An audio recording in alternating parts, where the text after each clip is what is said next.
planishing here. About it. 4 hammers for this thing. We'll see who all hops on here. I'm gonna change the chat filter on my side so that it actually shows all your chats. Hopefully we don't have the same issues we had last week where it was blocking the chat for a little bit. So what we're going to be doing, we're going to be forging a knife. And I think that this would be kind of like a petty knife. It's a kitchen knife. It's going to be out of Damascus. The Damascus was already forged. It's if I wasn't messing with it at all, forging it to profile, it would have been a ladder pattern. So we'll see what this looks like forging a ladder pattern Damascus billet out into a full profile with bevels and all that. It should look really cool. It'll turn it from a ladder pattern to kind of like a random pattern. So we are going to be forging this to profile with bevels, the whole shebang. And I'm going to do a full tang with the distal taper. I'm going to forge the distal taper, all that stuff. I've already got the steel in the forge, warming up. We should be pretty much good to go here in just like a minute or so. The hard part about this is the people that don't join right off the bat aren't going to get to see a ton of this because it's not that this is complicated. It's not a complicated piece of steel to forge out, but it's not a huge knife. Now, we'll be doing tapers and all of that stuff, so there's a lot of forging that has to happen, and the shape of the steel right now doesn't lend itself to being able to be forged easily.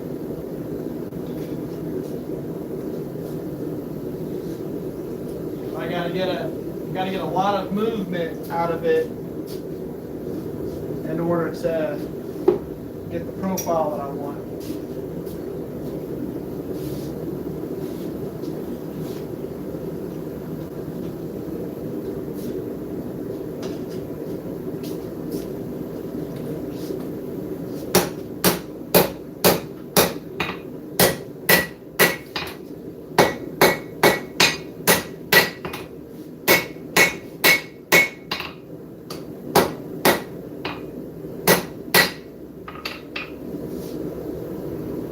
Worried about is messing up the pattern on this. I might do a different piece. I don't want to forge this down too much. Let's have some fun with a different piece.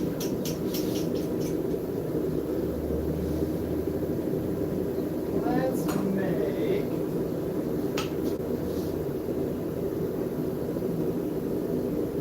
worried about on that one is if I forge that out, that I'm going to split the layers.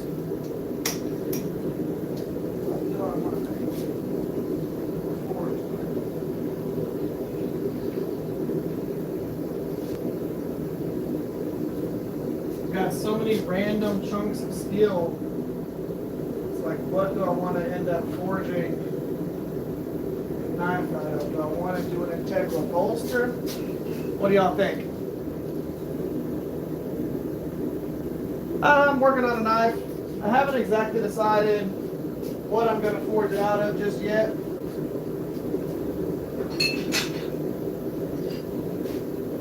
I've got tons of pieces of steel that I can make a knife out of. I was thinking about doing one out of a chunk of Damascus that I have, but I don't want to screw that piece up. Do an integral bolster out of a huge chunk that I have here. Or forge out this piece right here. Let's forge out this piece. So I've got a piece of fossil Damascus that I've been debating on working with for a while now. This was by Steve Jennings. It's just a piece of fossil, which means there's a whole bunch of random pattern Damascus bits inside this. You can see all those different colors and everything like that, and different little patterns. Let's forge that into a knife. Yeah.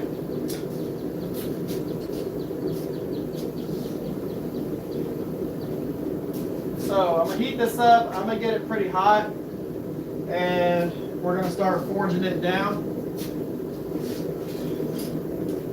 Let's see if it fits these tongs.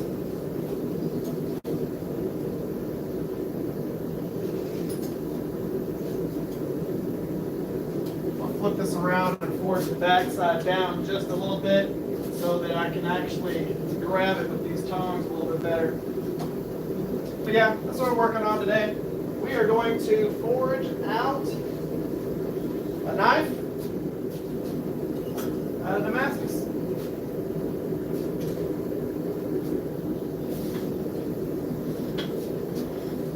Turn it around and actually heat up the side that's going to end up being the tang.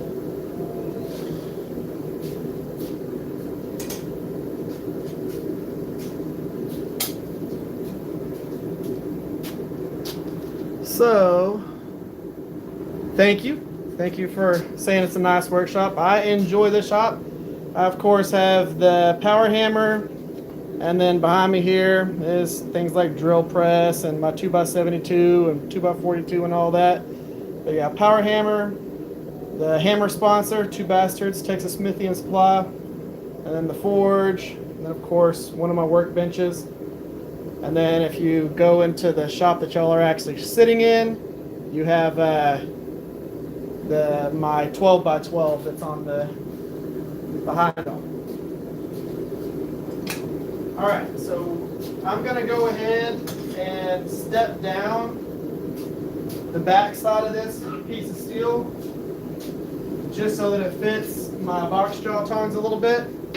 But yeah, so we're gonna forge a piece of fossil Damascus, which, again, if you're wondering what that means, it's just there's a bunch of pieces of Damascus put into a canister and then steel powder and then forged down. The easiest style forge to make at home. This is a very easy one right here. It's basically just fire bricks, burners off of Amazon, and then I just welded a little frame that goes around it. There's plenty of videos on how to make stuff like that. Make one out of a paint can, fiberglass, a propane torch, which is what I started off with. So what I started off with right off the bat actually was one of these ammo cans right here. It's on top of this big ammo can, one of these. I made my first forge in one of those using a matte gas propane torch. Well, I want to say propane torch. It's a matte gas torch. And it worked out great. I actually have that video on the channel. You can look it up. But yeah, just fire bricks and propane. Pretty simple. And this gets up to forge welding temps. I'm gonna let this get nice and hot so that whenever I start forging it, I don't end up breaking it apart. So what we're gonna do, we're gonna get this out of here. I'm gonna step the part that's gonna end up being the tang down about 1/4 of an inch, just so that I can grip it better with my box jaws, and that's gonna let us forge the tip down. So if you wonder what box jaw tongs are, it just means that it has these little lips on the sides that box the steel in. So whenever I start forging, the steel doesn't want to flip up and hit me in the nose or the eye. I have had the steel come up, hit me in the nose when it was still glowing orange, and it instantly seared that thing. What's up, Steve? So guess what, Steve? We are going to forge out that chunk of that fossil Damascus that you sent me. Let me clean up the edge on this real quick. So, Steve Jennings is the one that actually made the piece of Damascus that I'm using for this particular project. So, we're going to forge out not a very large chef knife, but it is going to be forged to profile. I think this is going to look really cool in one of my chef knife designs. If y'all are wondering what those look like. So this is a large chef that I did on one of the live streams. If you're wondering, I mean, that is a big chef knife right there. But that chef knife, and then this is one of my smaller ones.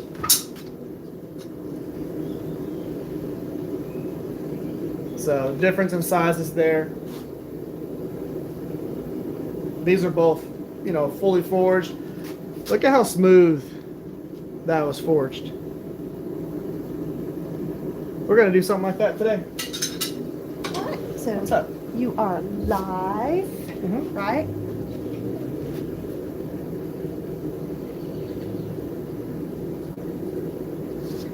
Okay.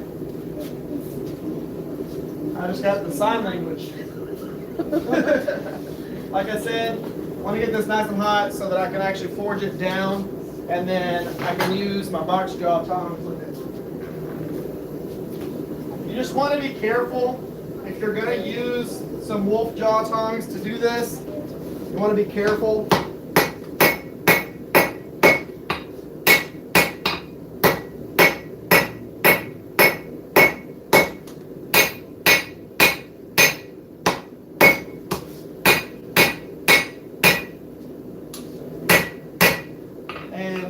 Behind that is whenever you start forging with tongs that just clamp the sides of it, start forging down here, what can happen is you hit this wrong and that piece flies up, smacks you in the face. It has happened to me. I don't want it happening to y'all. It instantly cauterized and seared my nose. Alright, so we're going to heat it up on the side that's going to become the tip. We're going to step that down, crunch it down, forge it down, forge it down. But yeah, I've had a piece of steel while I'm forging. I hit it and it whoop, popped up, hit me straight in the nose, and instantly just seared my nose. And the only thing that kept it from going up into my eyeball was my glasses. It hit my glasses. And it was still, if you saw how hot that was whenever I pulled it out of there and it was like glowing orange, it was still that hot. So whenever it hit my nose, it instantly just seared it. And it was very scary. I do have that on video. You hear it go, ting! It pops up, smacks me in the nose, and I go, damn, that's not good. It just instantly started dripping. It was ridiculous.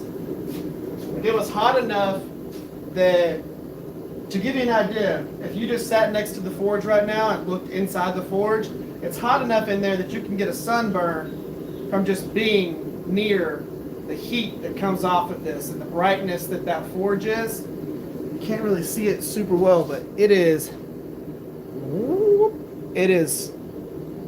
almost glowing white inside there. That's the opening of that forge. It's hot. I don't know exactly what you mean by PPE during the forging process, because I have forged this in sandals and shorts. I'm not going to wear anything else. I think from what I saw, the blade showed you got some of the best forging skills. I really appreciate that. Does it hurt the steel? Tell me what you mean by that. Does what hurt the steel?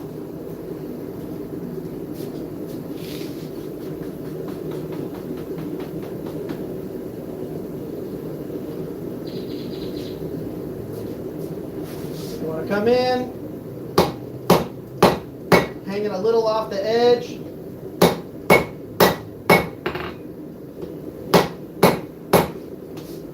You want to step this down gradually. Step it down, step it down, step it down, step it down.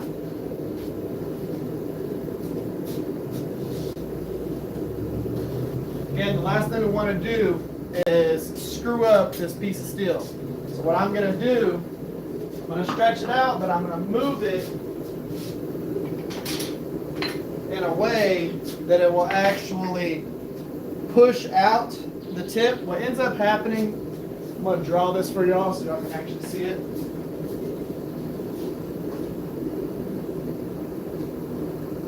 So during the forging process, typically, whenever you have a squared off end like this right here, and you start forging in here, what ends up happening is the pieces that are going to move the fastest are these things that are touching the hammer and the anvil. Those are the sections that are going to move the fastest.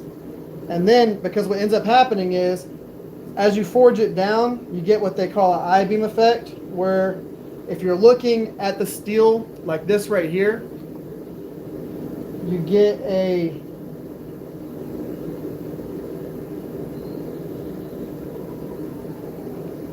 I-beam. So this is, if you were looking at the steel like this right here, you get this I-beam effect. So what happens is you forge these sections back down into the steel each time you flatten it out. So these areas move the fastest, and you get what they call fish lips.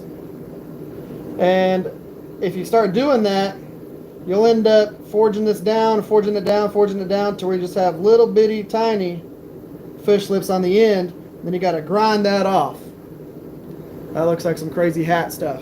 So what I want to do is, instead of forging on the ends there, I want to take a round hammer and the round part of my anvil, and I want to push this like this, and it's going to give me kind of a mushroom effect. No fish lips.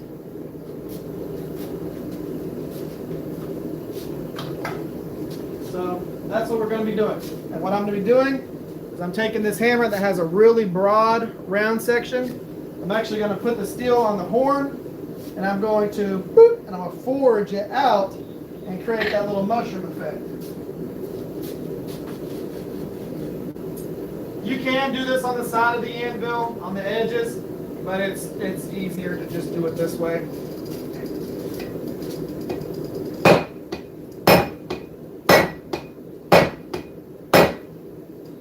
Flatten. Come back in.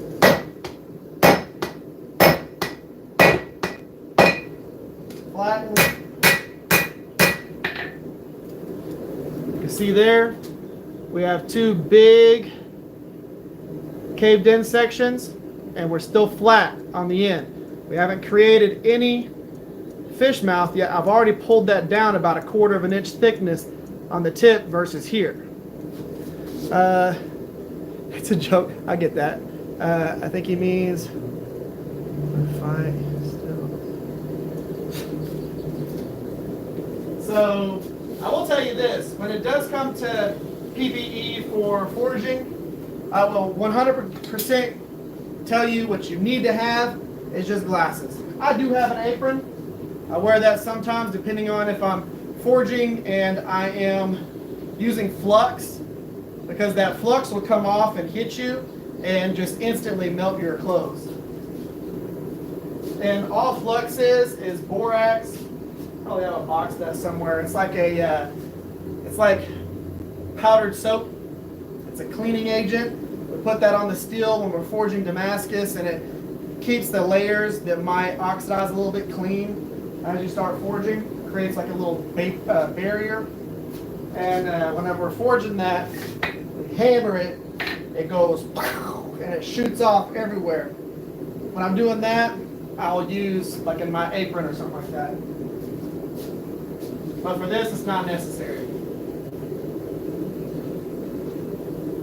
And like I said a minute ago, I have forged in flip-flops, shorts, and a tank top. Do you want to be careful? Yes. But you can do, I'm not going to tell you to forge that way. It's going to be the one time somebody got hurt. Keep going.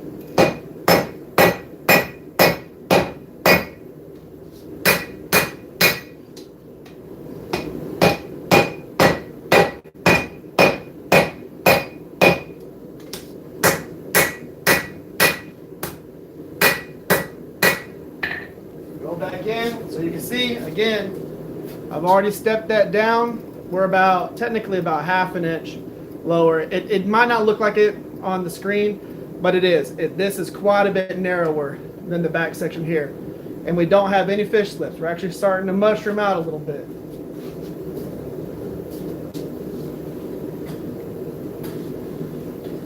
As this steel starts to thin out, whenever we start forging in our height and our length, and we start thinning that billet down, right now it's about 1/4 inch thick.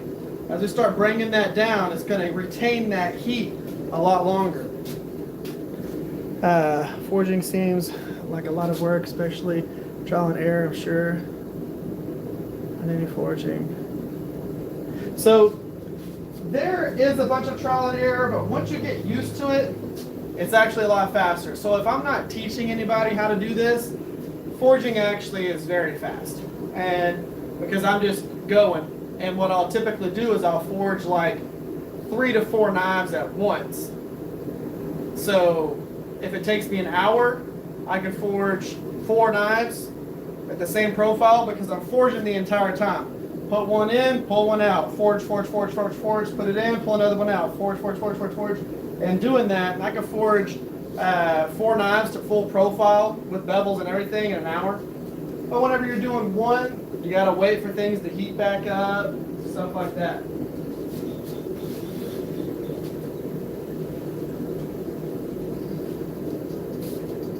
And you don't waste any material when you're forging. Unless you're doing Damascus, then you might waste some.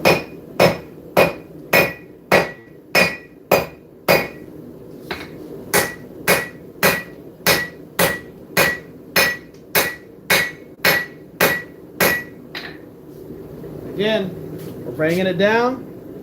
Everything's still kind of bowed out this way, stepping it down. Once we get to a certain point, I'll come in from the corners and knock that down.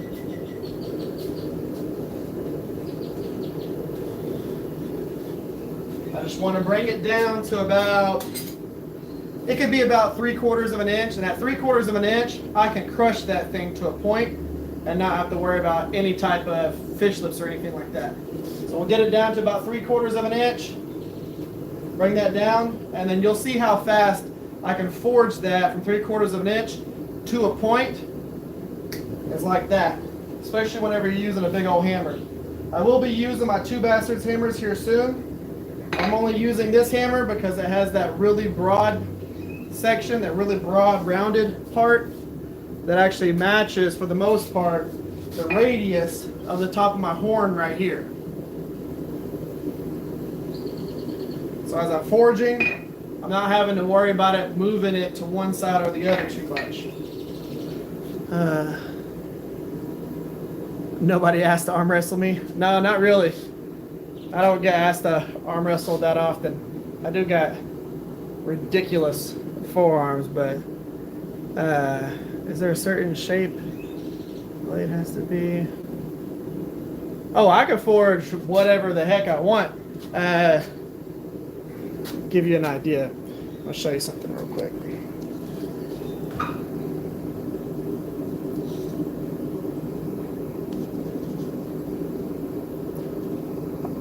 I forge a lot of blades. Those are just a whole bunch of random stuff. My wife said she'll arm wrestle me. Let's make sure you're back in the right spot again.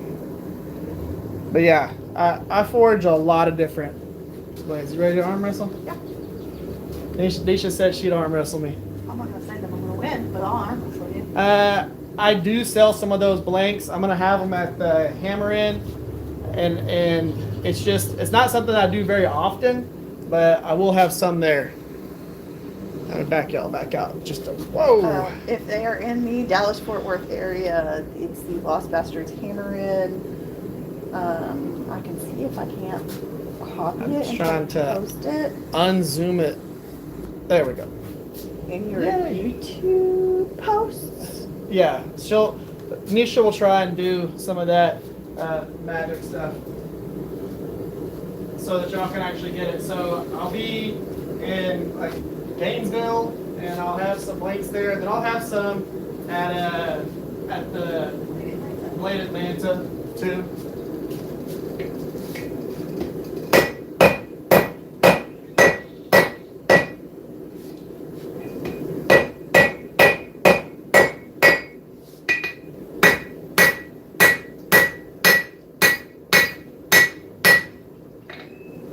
So you can see, just like that again, we don't have any fish slips, but I'm going to show y'all. I'm going to go and heat it. I'm going to heat it back up because we're already still pretty hot. It's not going to take very long. I'm going to heat that back up, and then I'm going to go through and I'm going to forge that down to a tip. I'll show you how fast that happens. So forge it down to a point. That's what I said. That's why I was showing them all the blanks. I forge just an absolute. I'm going to show y'all a couple of things.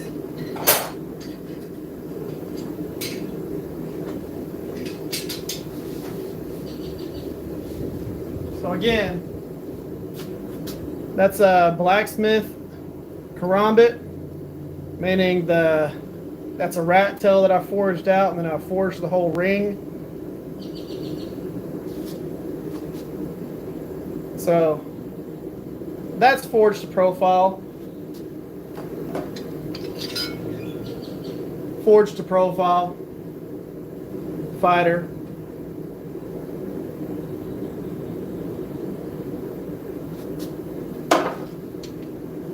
One of my fun little integral bolster, just playing around knives. That's fully forged to how you see right there.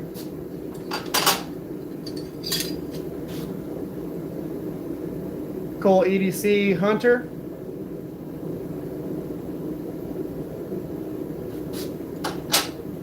And then you have things like this. This is typically how I batch the knives. So these were both forged. Two slight different profiles. This handle profile versus that. Same blade profile. I forge a lot of different things, and it saves a lot of material. A whole lot of material. Oh, of course, stock removal makes everything look beautiful. This is a integral bolster kukri.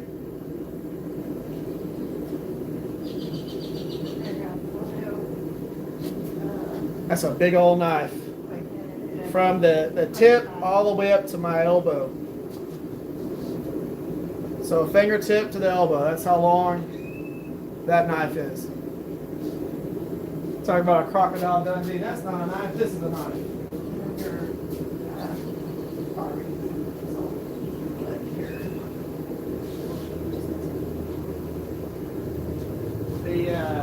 Let's see here. Oh, I've got a whole bunch of random knives. I need to pull this out for you. Okay, so what I'm going to do, I'm going to take the dog head hammer, and then y'all will see how fast I can forge this down to a point. So we are broad like that right now.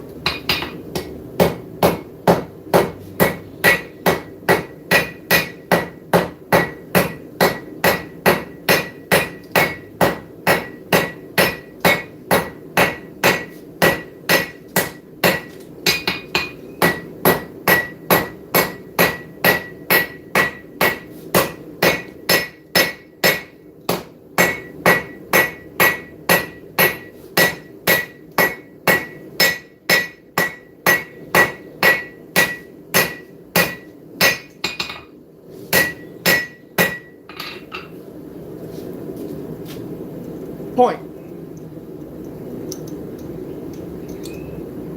So now what I need to do is shift that point off to the side. Because right now it's kind of like a dagger. I need to pull this off to the side so that one side's perfectly straight. You can start seeing all those little Damascus pieces inside there.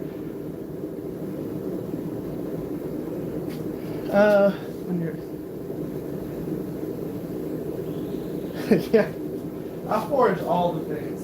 Yeah, that's one of them. So this is a knife that she has right now. This is a forge to finish blacksmith knife. So everything you see right there, the actual blade, the only thing that a grinder touched was to sharpen it. So the bevels, all the way down to that cutting edge, the distal taper there, all of this is all forged. The spine area, and then of course all the twists, the guard piece right here. So that's a blacksmith knife that I did. That's a forge to finish blacksmith knife.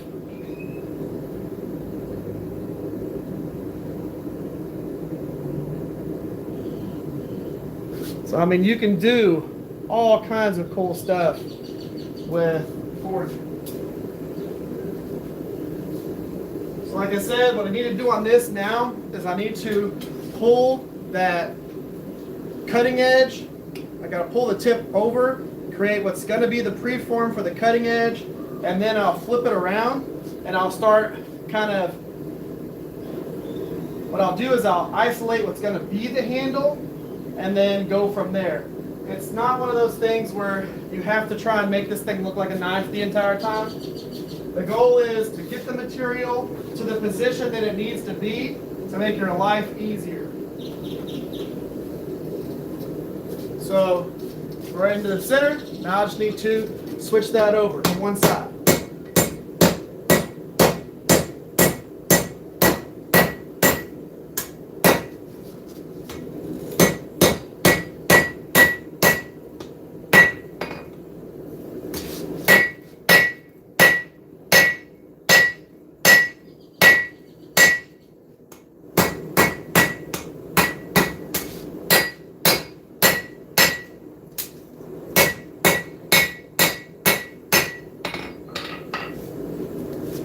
Now we're shifted over to one side. This is going to be my cutting edge. So now what I need to do is decide what's going to be my handle material. How much am I going to need of this chunk to do that? I think what I'm going to need, because I'm going to do a distal taper on this, I think what I'm going to need is about a little under 2 inches. I'm just creating a little mark, just a little notch right there. That way I don't have to try and figure it out whenever I've got it hot. Because what I'll be able to do is now all I got to do is just get it hot, put it over here, click it in that little notch, come in and start forging it down. And what we're going to do is we're going to create the heel. So we're going to forge and move the material up and give us a little wedge inside here that'll decide what's going to be the handle material and what's going to be the blade and the cutting edge material. So we got to create this little wedge. So we're going to put it on the anvil like this. The cutting edge is going to hang off the side of the anvil. So when we're forging, we're going to put it edge down on the anvil and we're going to be forging into the spine here and boom, boom, boom, boom, boom, pushing that up and letting the edge fall off the side of the anvil. If you were to try and do it like this and push it in, you would create a wedge where instead of having it like this, a right angle, you'd have it like this. And then you'd have to pull all this material back into here. You do it the way I do it, that material moves to where it needs to be from the get-go. What it does is it saves you time. It makes it to where you don't have to worry about doing as much forging.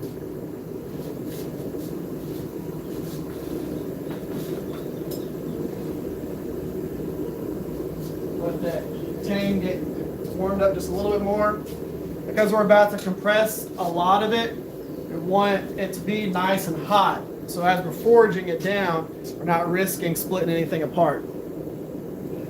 how long has it taken you to put the shop together? So I've been doing this for about 6 years. Whenever I started, I had the 12 by 12 that y'all are actually sitting in. Y'all are in the doorway of my 12 by 12. I had that shop, and I had an 11 by 11, which is about just this corner of the shop. And that's where I forged and did all of that. And I'd have to walk outside the shop, come down through, go into this other shop. I've knocked down the 11 by 11. That's all on the channel. Got it down, tore up the concrete, had a new slab poured, and then I built this. So this is all on the channel of me actually building the shop. And built it myself. It's awesome. I love it. And then, of course, I've been putting the tools together ever since. Now, of course, I'm sponsored by Texas Farrier Supply. They're the ones that supplied my J. Nielsen Anvil right here, and then, of course, the stand, my belts for my grinder and stuff like that. And then, of course, I'm sponsored by two Basterds, Texas Smithy and Supply. They're the ones that make my hammers. So if y'all are interested in getting a hammer, they're the ones you want to go through. The cool thing about them is they can actually walk you through which hammer you should probably get. I'll get into more about that here in just a second. Let's do some forging. So hang that edge off the anvil. You don't have to do this super fast.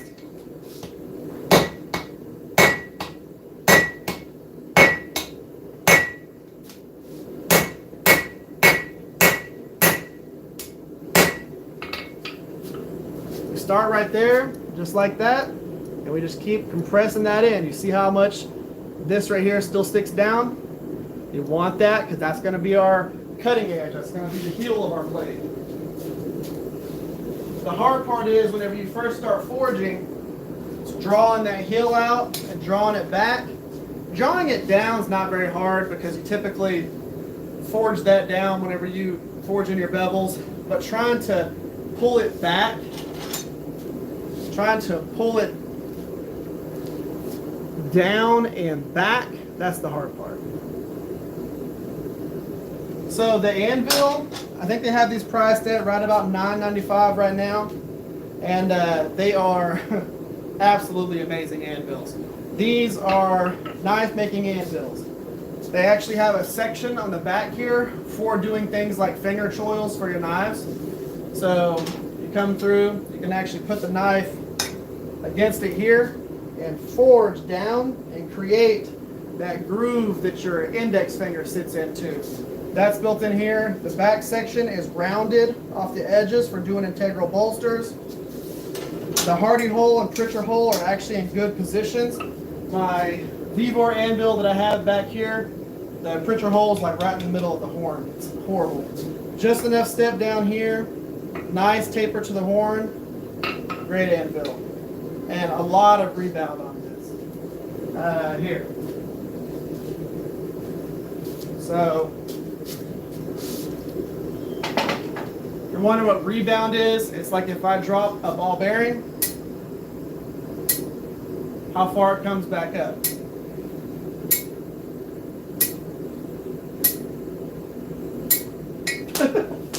I knew that was going to happen at least once. I am not getting that ball bearing for like a week. I say that.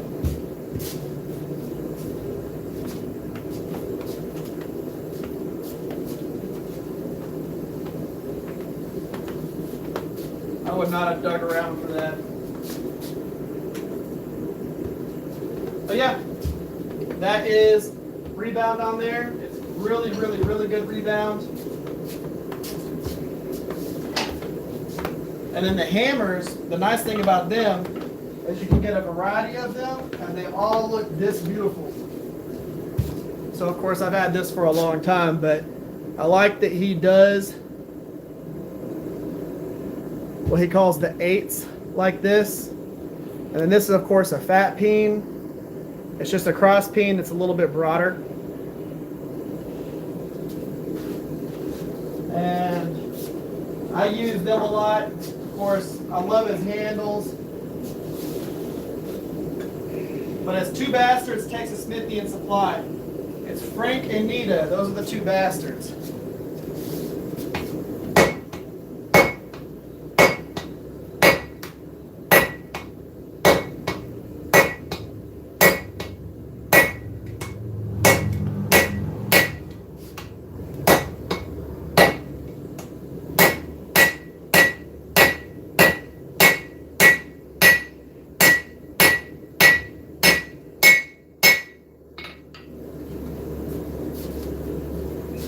just going to keep doing that right there.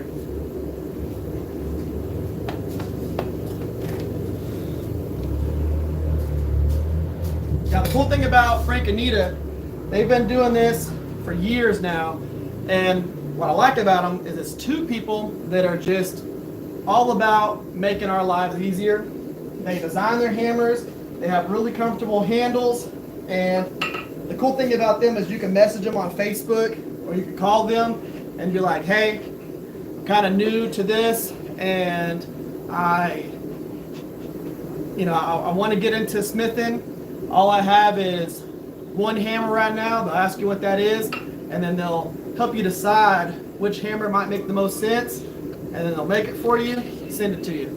Plus, you can also go to a lot of the shows that I go to, and they have their booth set up right there, ready to go. So you can actually buy them from right there. My daughter, she's just been dancing behind the camera for the last few minutes.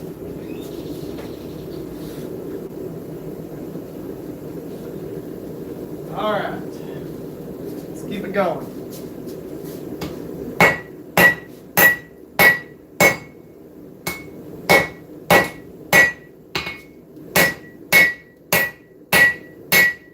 So I met Frank at Blade Show. One of my friends was like, hey,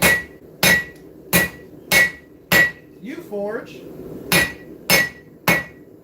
It was more like a y'all forge because I was there with my friend Dennis Tyrell with Tyrell Knife Works here on YouTube. And they were like, hey, y'all should meet because you forge and you make knives. This guy is a hammer maker. You see her really starting to drop that down there. And they were like, well, we make hammers, here they are. And the cool thing about it was hilarious. So he's got his hammers on his hip. And he's got these little holsters. So he's just dual wielding hammers. And I was just like, that's awesome. Saw the fat peen, and I've been wanting to get into integral bolsters. So what I ended up doing was I took the radius of that fat peen and I rounded off the edge of one of my anvils so that I can do my integral bolsters. So that whenever I forge things like this right here that you see, that's all forged. That radius that goes inside here, that is all hammer and anvil. From being able to tuck my hammer on one side and be able to actually do that forged radius. This is a piece of fossil Damascus that my friend Steve Jennings did. Well, thank you, Joshua. I'm happy to help. It's always good to know that these live streams actually help people. And the cool thing about it is it doesn't require you to go a long distance to a hammer in or try and find those, because you can actually get the knowledge here when I'm doing this.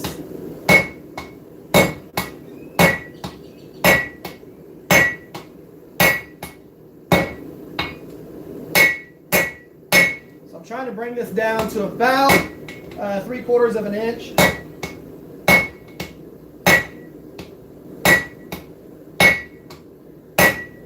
It's going to expand back out a little bit when I start forging and stretching it out. But we're about where I want to be. I've got a little bob on the back section here. I'm going to forge that down on the next heat. But you can see we have a nice heel. This is where our preform starts running in there.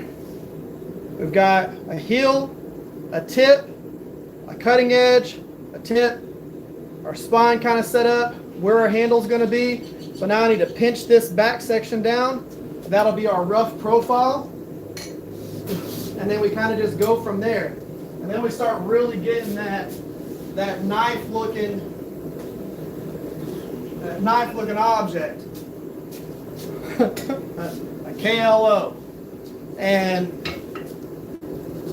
whenever we get to that point, we can actually start doing things like drawing down and getting height out of the blade, getting length out of the blade, and it's going to look really cool.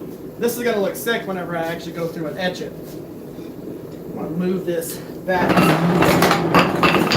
It's walking off on me. Some people wonder why I don't have my anvils like stuck in position. Now, of course, my other ones that are back here, they actually have wheels.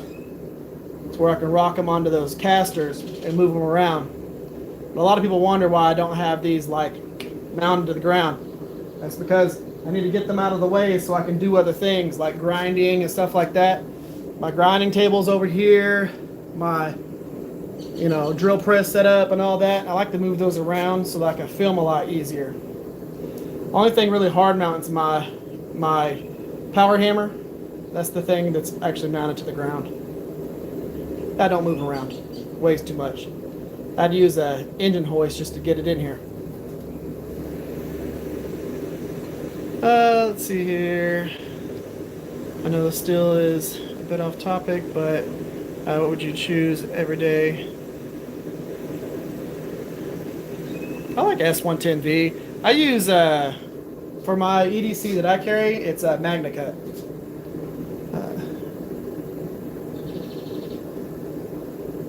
Tougher to work with forging. There's a lot of stills that are crappy to work with forging, like 5160, 52100.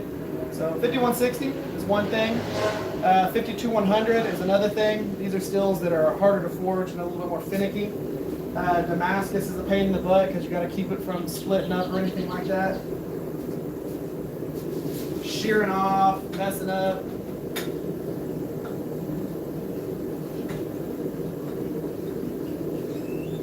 All right, so now we want to pinch that back section.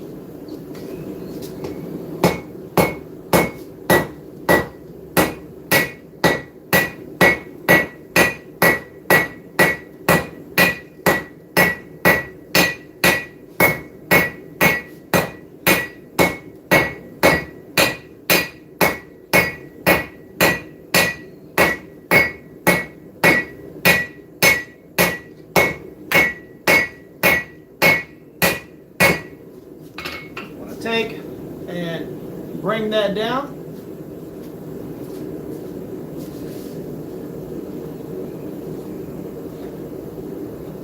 Now that end of that handle, that tang, is the end of that billet.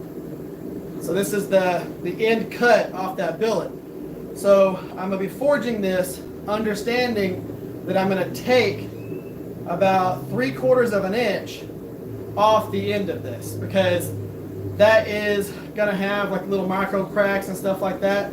So as I stretch this out, I know that I'm going to take off about 3/4 of an inch off the end. So I'm going to taper it down, and I know that I need to give myself that little extra length while forging in the profile here. It's kind of like a coffin handle. It swells out right here. You just looked at it like this. Kind of looks like a coffin. I just know that I'm going to take 3/4 of an inch off the end of that.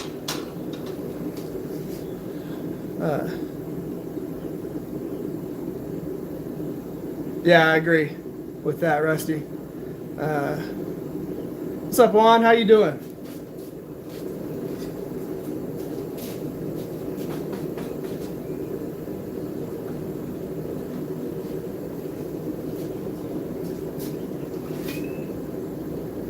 Flip this over.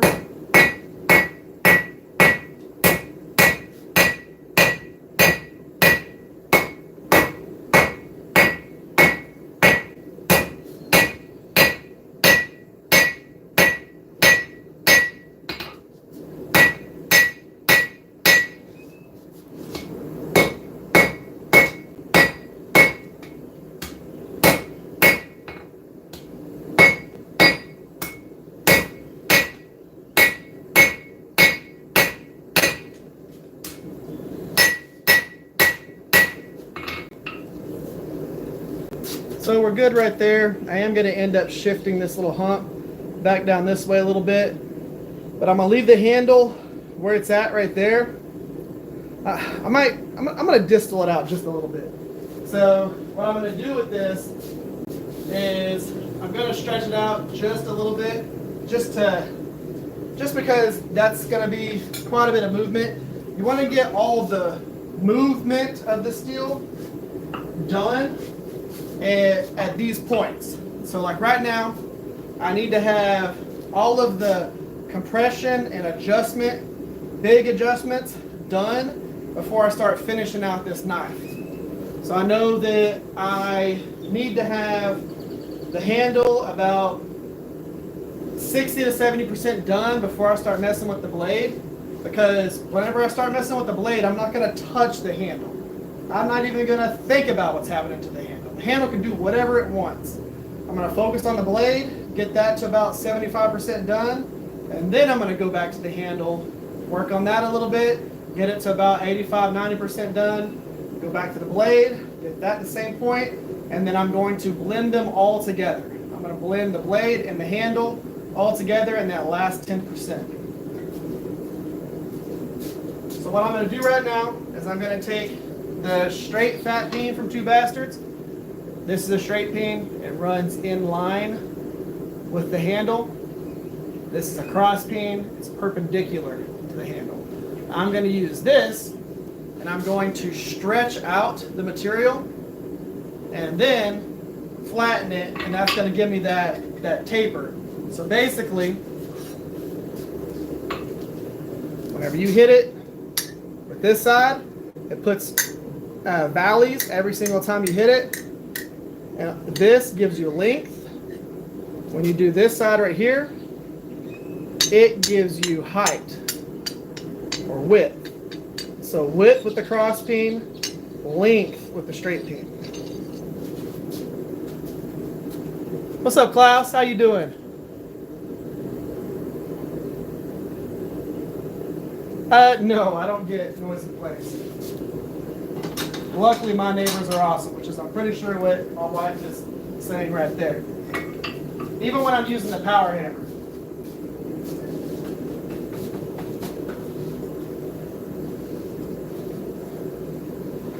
Just to give you an idea, we used to do this starting at 6:30 p.m. and we'd finish about 9 on some of them.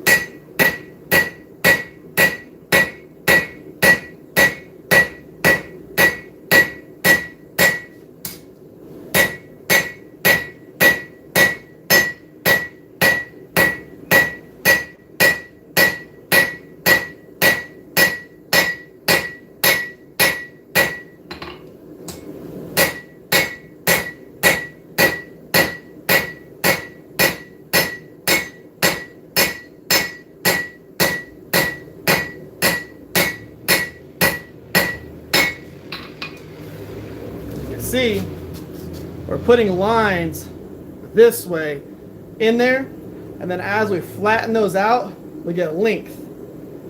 We're just going to sit there and we're going to step down that tang.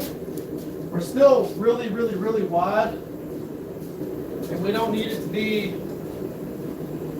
say wide, we're really thick. And this is going to be like a kitchen knife, so we got to thin it out. We got to get it down to right at about 1/8 of an inch, just over 1/8, not quite 3/16 of an inch. So I got to bring this down quite a bit. Like I said, we started off with about 1/4 of an inch thick. Get a drink here.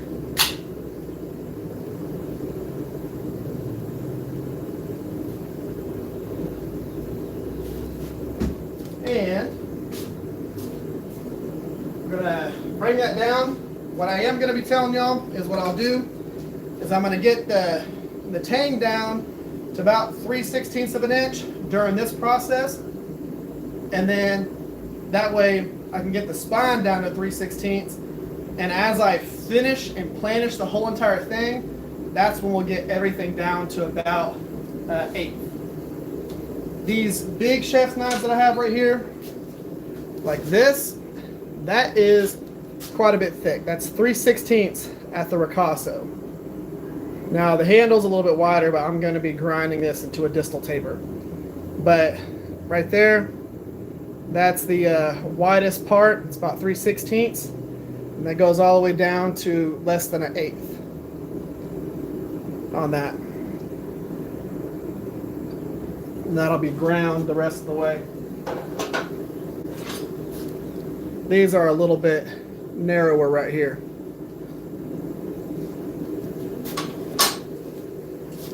I leave a little meat on the edge of those because I need to be able to grind them nice and flat and just have the texture up towards the top of the bevels. Again, stretch this out. The hard part about this is making sure you don't put too big of a dent into it.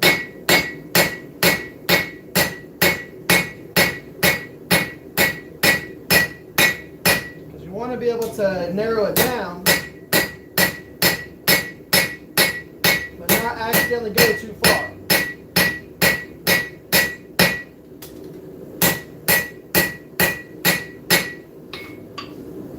Keep it going.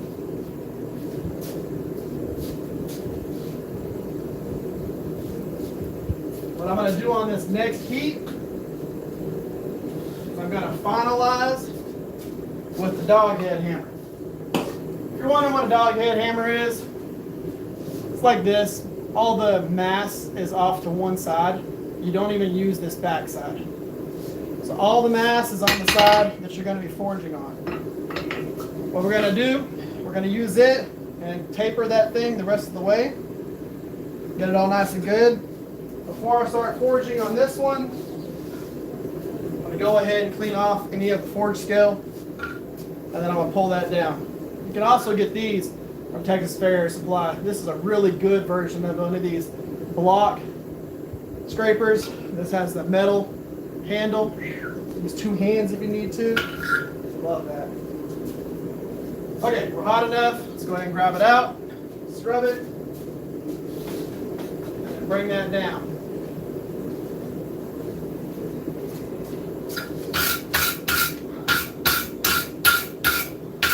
Take some of that forge scale off.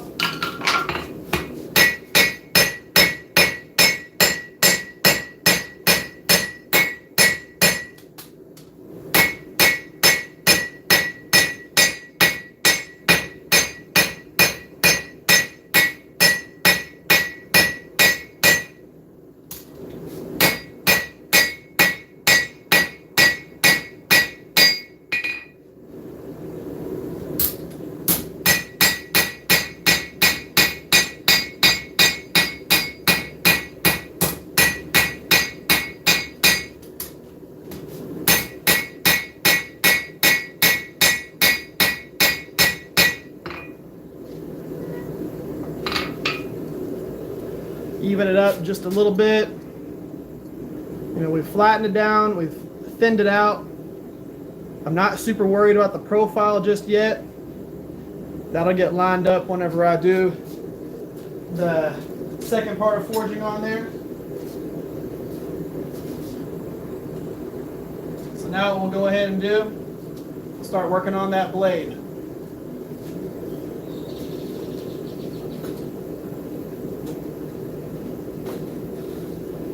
So the goal on the blade, we're going to switch back to that cross peen, straight peen. All right, we're going to switch back to this and move y'all back just a hair.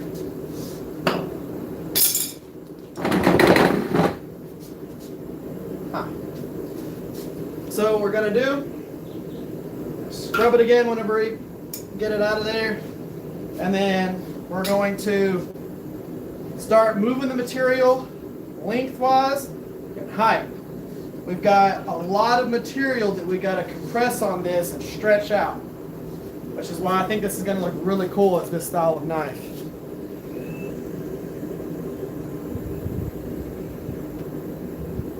I'm Chunky Dory. I don't know which version of that I'm going to say it. I'm going to say Dory or Chunky, the nickname for you. But yes, it's awesome having you here. Chevy 5-speed, what's going on? Looks like a chef knife. It will end up being kind of similar to that chef knife profile right there whenever it's all said and done. Except for this is the one that I'm forging right now is going to be out of, it's a fossil Damascus.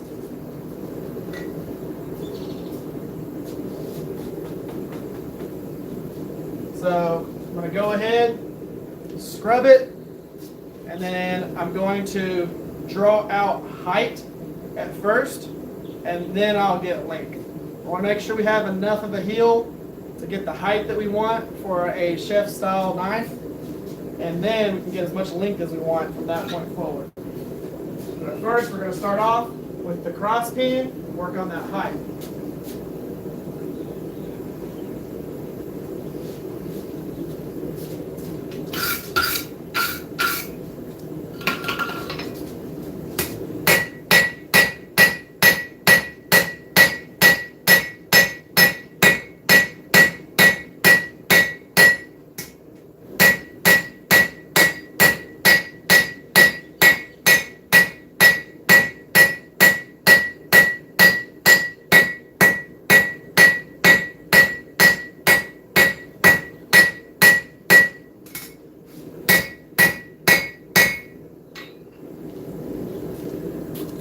We're going to be getting lines going across this way. We don't have to get too crazy with making sure it's perfect yet.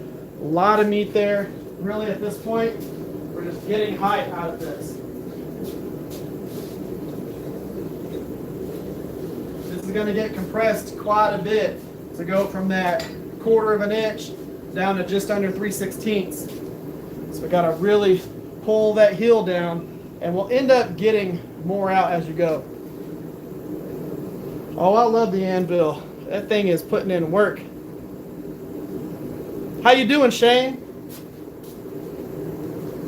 I'm hoping that they end up telling us when we're going to be doing the retreat for the Dragon Forge. If y'all don't know this, I do an event later this year. I did it last year too. The Dragon Forge experience. By the way, this is one of those signs, Shane. This area is protected by dragons. So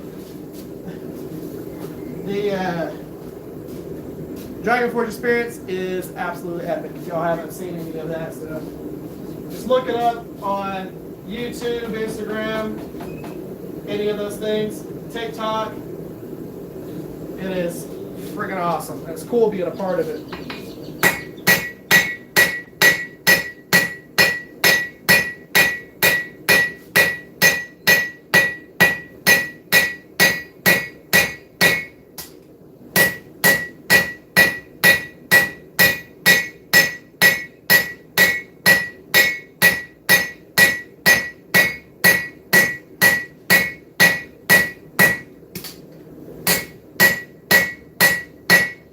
Again, what I'm working on is drawing that heel down and getting that height out of it.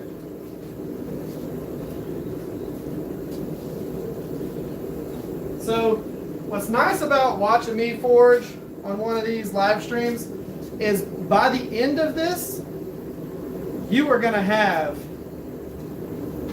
as close to that as possible. So this is not a knife that I'm going to forge and then I'm going to remove a few inches from it or anything like that. And this is, whenever I'm done doing this, it looks like the knife that I meant to forge.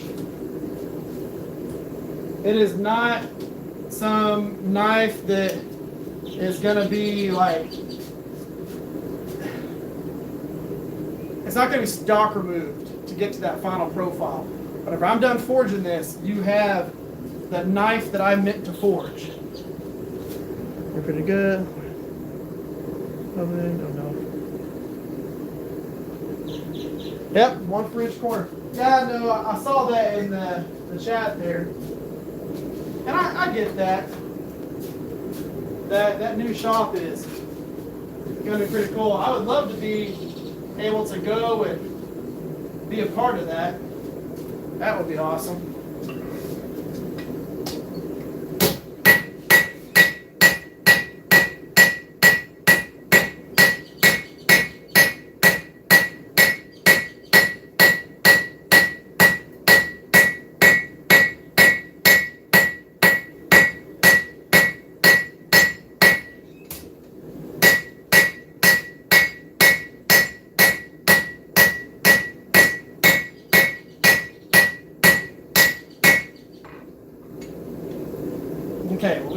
have plenty of height right there.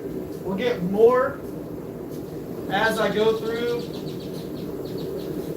So as I go through and stretch this out, forging the bevels and all that, we'll get about another ½ inch of height off of that. I still have plenty of thickness in the spine. So what I'm going to do now is I'm going to focus on length. And while I'm doing the length, I'm going to use the straight peen, and I'm going to have it, I'm going to be forging. So imagine the anvil. I don't have the steel flat on the anvil. I have the steel kind of brought up. This is over exaggeration, but I have the steel brought up like this, and I'm pinching it at an angle. And I'm going to focus on length, but also while forging in bevels. This again gives you, it does double duty on there. It gives you length, it gives you bevels, all of that all at once.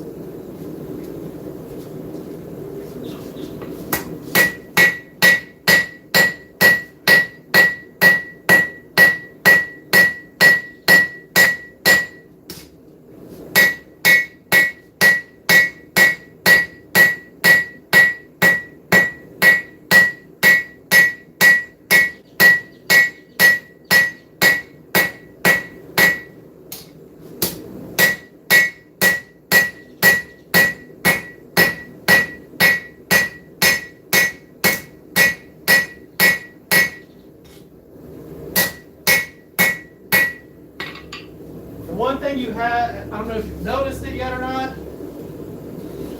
but I haven't focused on the profile in a minute. So what I'm going to do is I'm going to get this length and thin it out, and then I'm going to go in and I'm going to modify that profile. So I can start doing it now, I can do it a little bit later. What I want to do right now is really just kind of get that mass moved to the areas that it needs to go, and then I'll take it and I'll start modifying that profile and getting the actual blade to look kind of how I want it to look. The cool thing is, as this gets thinner and thinner and thinner, it takes way less time to heat up, so we get to forge faster and faster and faster.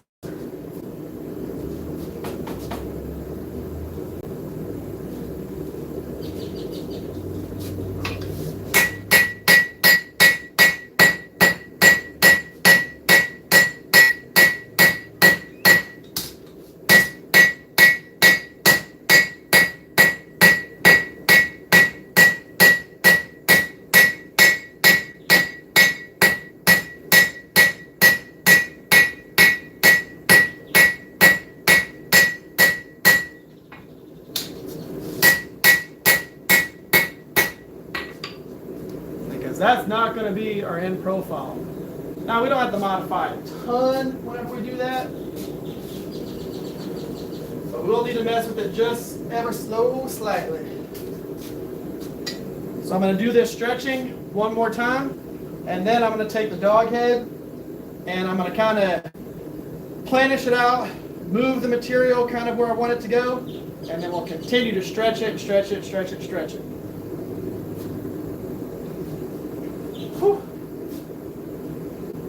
It's muggy outside. It's been raining this weekend. So even though it's not hot, because it's probably 72, 73 degrees right now, it's still muggy. It zaps you just a little bit.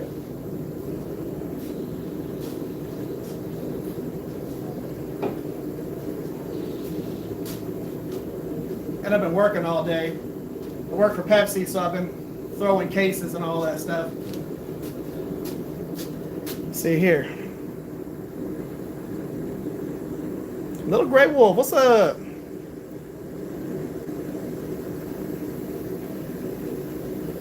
Whoo, making brisket tonight. Sounds good. I'm doing chicken and dumplings tonight.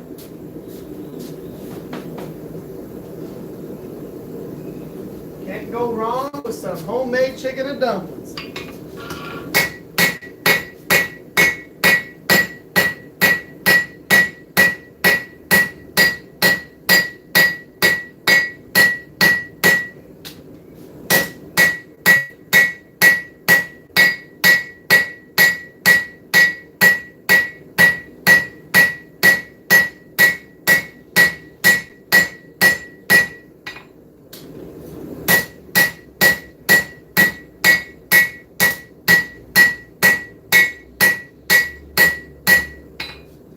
an idea of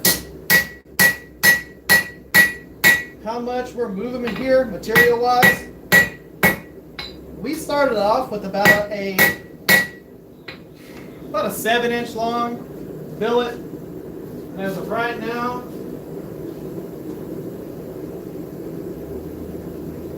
we're at 11 3/4 inches.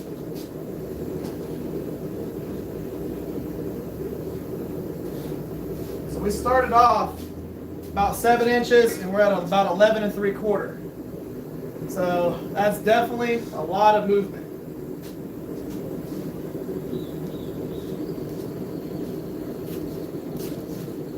Let's see here. Now I'm going to do scales on this. I'm from Texas. Yeah. We do home cooking here. But yeah, grilled steak last night. Did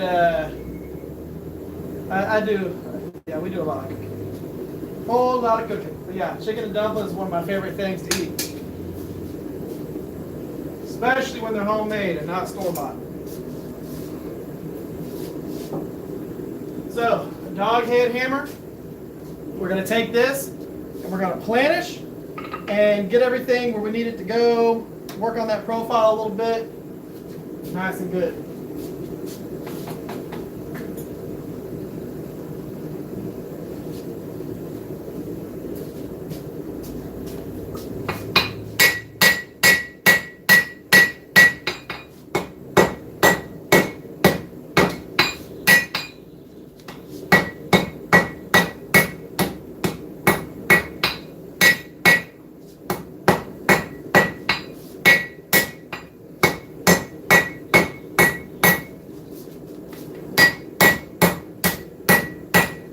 Basically just giving it a wedge all the way down to the end.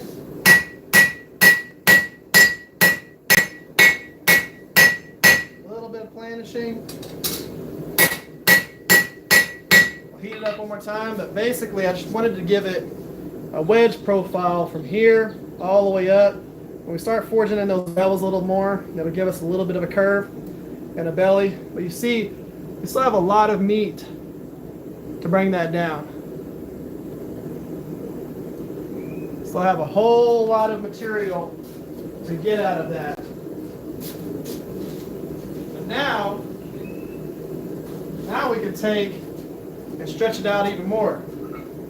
Well, what I'm going to do for y'all, I'm going to stretch this out with a huge hammer. So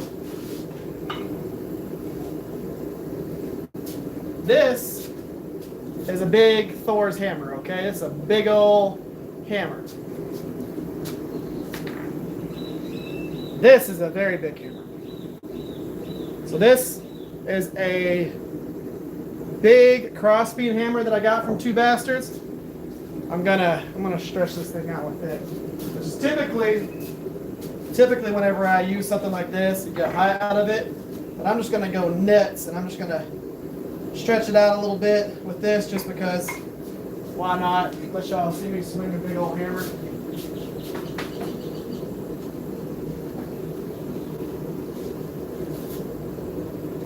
What I'm going to do is put a whole bunch of, peaks and valleys into this, and then stretch it back out. So this is going to be big old hammer, one-handed, stretch it out while still being precise with it. That was a loud bird.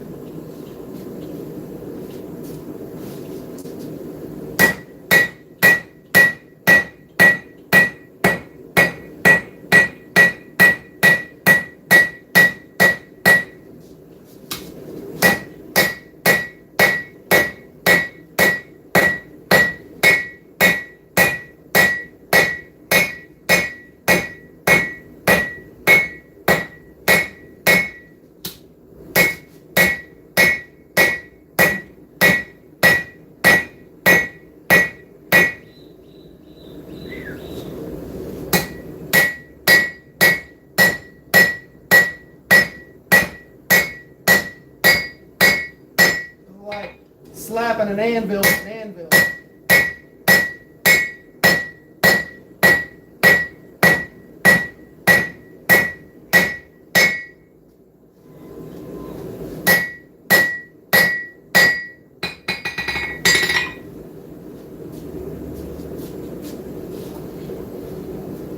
That got us some extra length.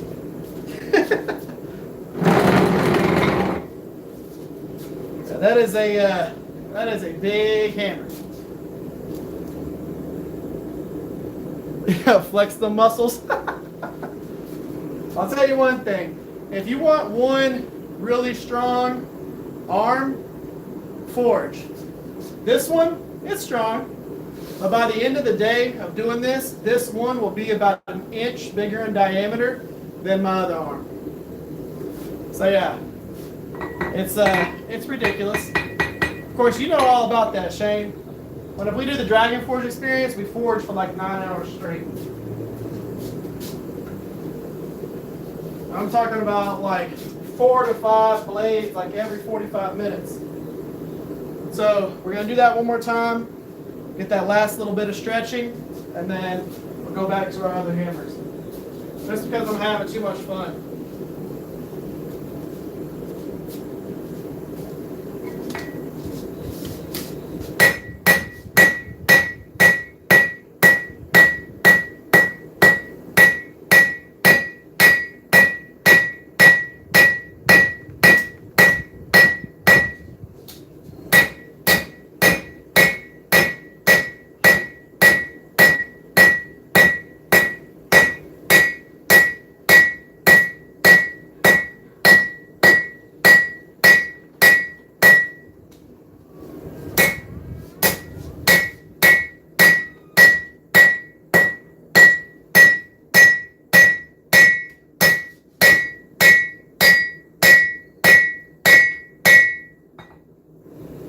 Rebound from this anvil is awesome. Y'all see how much that hammer is jumping back up?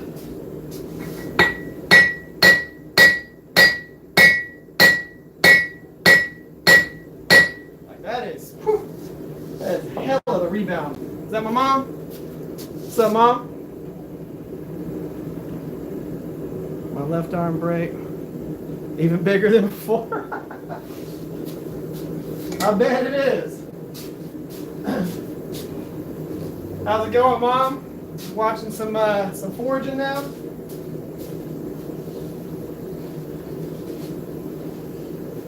I'm making a Damascus knife. Well, a knife out of Damascus. It's a piece of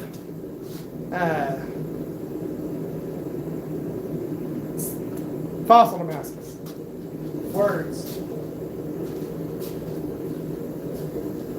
All right, so we're good with the ridiculously huge hammer. Let's go back to the dog head, clean this up.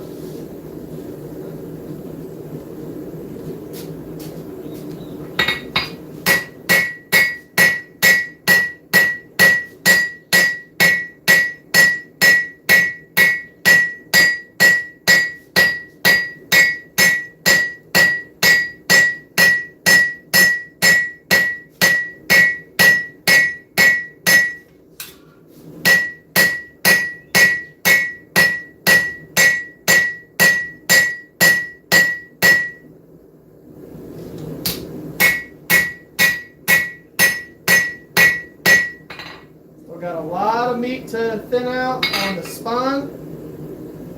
Looking good there. Profile still looking kind of crazy.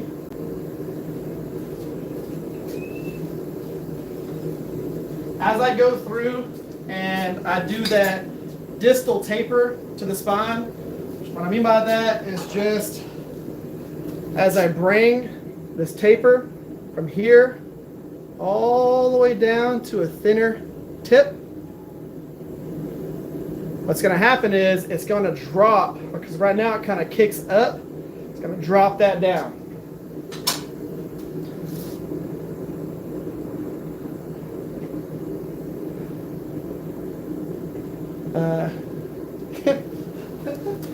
Well, thank you. I'm happy that y'all think I'm a good teacher. I do try. I just have fun doing this. This is teaching is an awesome thing for me. I love doing it. I'm gonna switch back to the smaller cross peen, straight peen, just to kind of move some material in a little bit of a different direction. Get a good stretch out of it. We still have a lot of material to move around.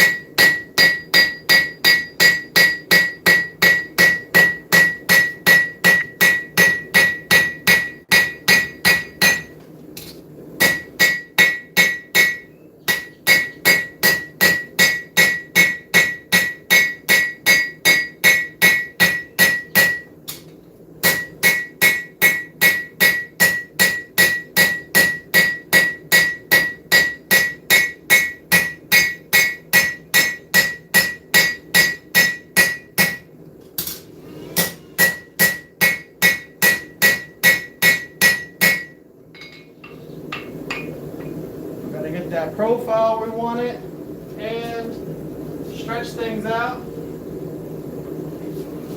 This is one of those things that as you get into knife making, you're going to start seeing what hammer does what to the steel during the forging process. Whew, that's spicy. So you'll start seeing what the hammers do to the material. So you'll go and you'll think in your head, all right, I've got to fix the profile. Well, if you leave thickness of the material in different spots, what it makes you do is it makes you think about where you can actually move that as you're thinning it down. So let's say I wanted to move a piece of material to a certain spot. Well, I can always shift material wherever the heck I want during the forging process, depending on what hammer I want to use. So I want to get some length out of this, plus get the edge thickness down a little bit. Well, instead of using a rounding hammer, which moves the material in 360 degrees, I'm using a hammer that moves it 2 directions. So I'm thinning it and stretching it at the same time. And then if I wanted to change the profile a little bit, well, I can use a different hammer and thin out a different spot, and it's going to move the material down into a different spot. So it's all about using your hammers, getting used to what one does what to the steel. Because as you can see right now, I have this like hook here. That's all going to end up going away later on.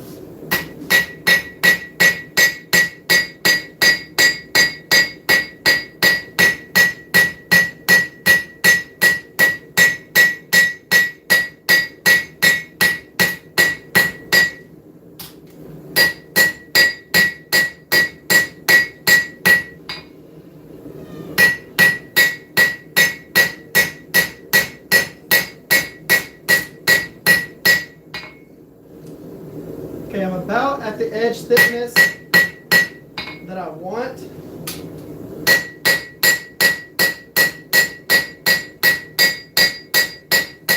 You got to remember while you're doing this, like if you want to get forged to finish close to the actual process, right now we got a crazy hook on there. If you want to get to a forged to finish process, then you're going to bring that edge down as thin as possible. But for this being Damascus, I want to grind the blade down. I want to grind it to get it to the edge thickness so that I have super clean bevels with still just a little bit of forged finish up at the spine area. And that way I can grind through a lot of that texture and that forge scale on the main part of the bevel so that whenever I etch it, it really shows the pattern. You don't want to leave the forged texture all the way down to the cutting edge on this. You want to grind it away a little bit.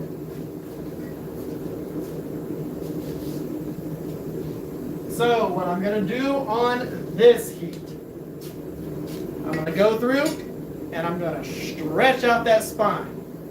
You're going to see how much it's going to change the profile of this. Right now we have that huge hook going up to the tip. I'm going to take and I'm going to stretch out the spine, and it's going to put everything back, for the most part, within reason to where it needs to be. Hey, it was awesome having you here, Shane. I'll talk to you in Slack later at some point.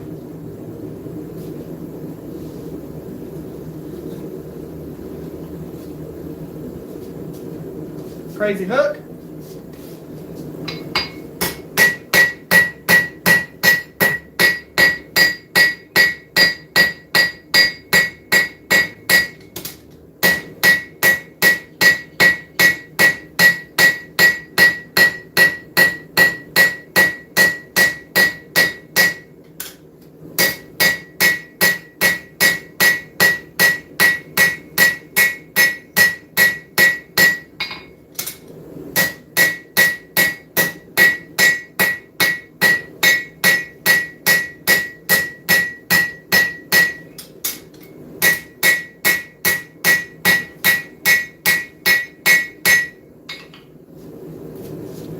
No more crazy hook. Now, did y'all see me at any point put it on its back, forge it down to take that hook out? Nope.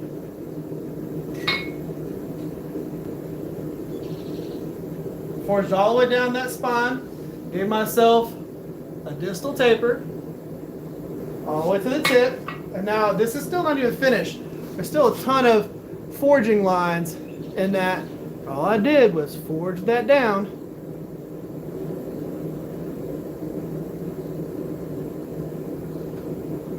I mean, you're talking about just moving some material where it needs to go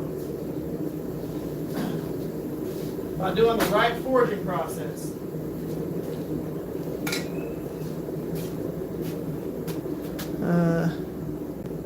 Time for lunch with Eric. What's up, Randy? How you doing?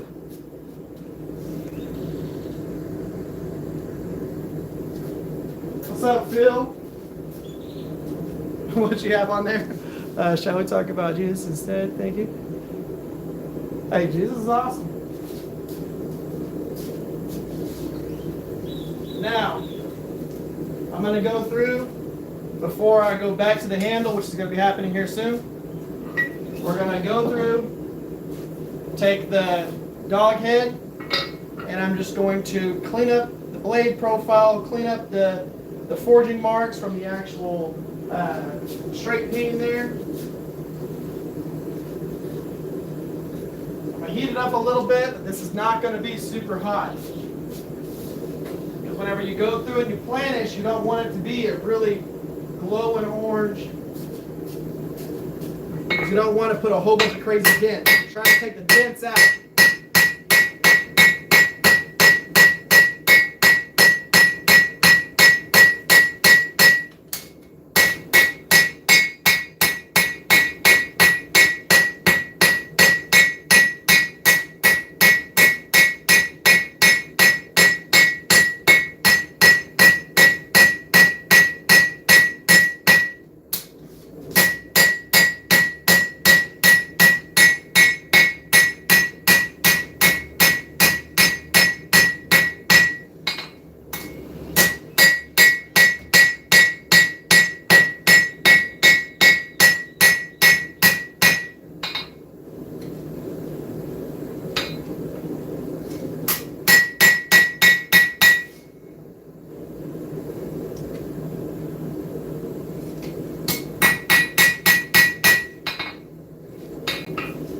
Still got some smoothing to do, but you can see how thin I got that tip to right there. So, still need to clean up the profile, but for the most part, let's see here. For the most part, we're close to where we need to be. We haven't even really cleaned up hardly anything.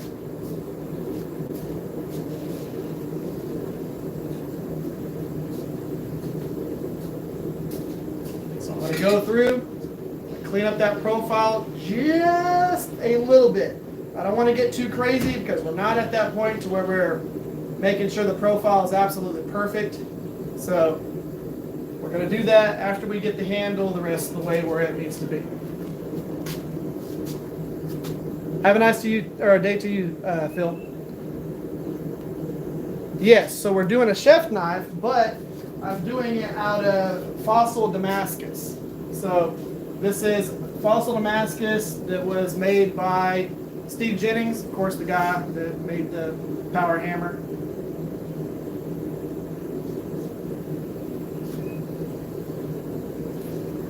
He sent me this chunk a little while back, and I've been debating on what I'm going to forge out of it.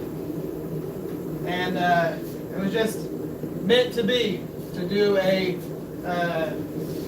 chef out of this piece. And I think it's going to look really cool whenever I get everything all cleaned up.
So what are y'all working on right now?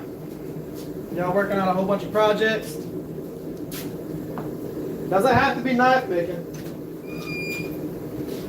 I'm gonna open this door a little bit. That way we get airflow. Luckily it's not so windy that it's messing with the microphone.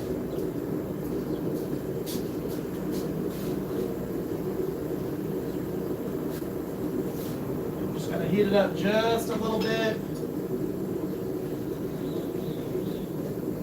Really just working on the edge profile.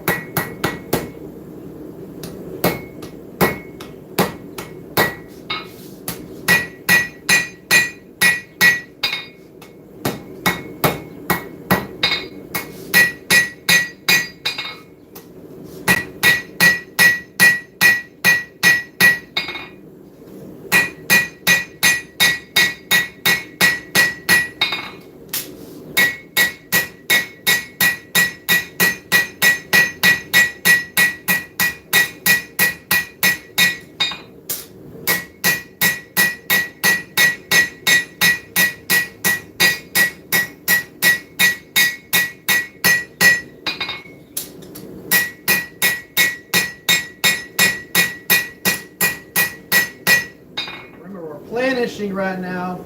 We're not moving a bunch of steel in different spots. Sometimes when people see me forge cold, they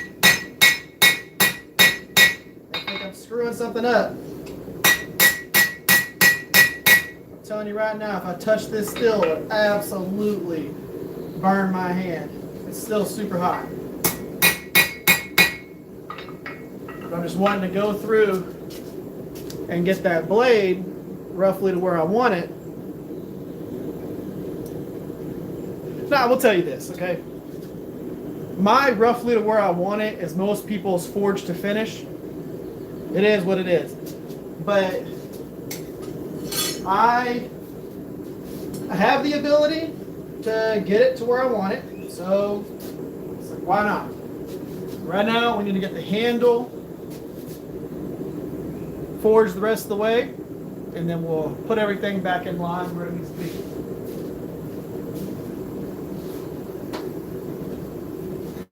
And just I see some people whenever I say, well, I've still got a lot of cleaning up to do, they look at them and go, no, that's done. You can stop. And I'm like, no, it's not done. I'm not gonna stop. You know, I like being able to show some of these blades. So this is forged. Okay. You can see some of those hammer strikes, but you see how reflective that is? Look at the handle, look at the tang.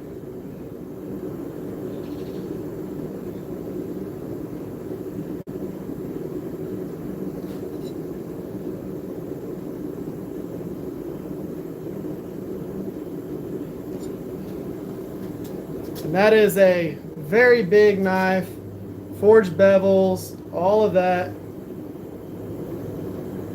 It's like, if you can do it, I mean, why not? Why not do it? And thank you. So we're gonna work on the tang. We're gonna get it to the profile that I want, and then we're gonna get it shifted over to the spot that I want it to be. And we'll be looking good.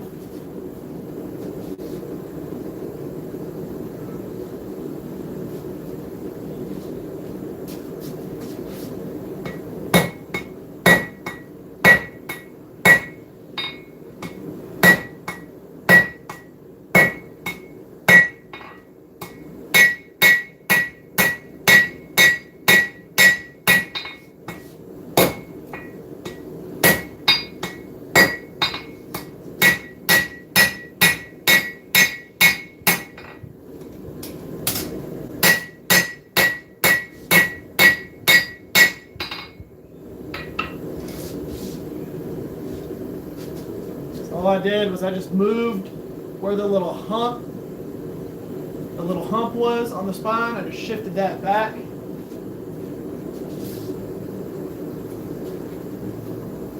Now what I'm going to do is, well, I'm going to do that just a little bit more because I've got to pinch that down just a little bit, and then I got to flatten it, planish it to the same thickness of the ricasso, just meaning that I want this to seem like one piece right here. I don't want there to be a big plunge line. You know, as you can see, this right here is forged into each other so that the flats into the ricasso into the tang, there's no transition line. We want that to flow right up in there.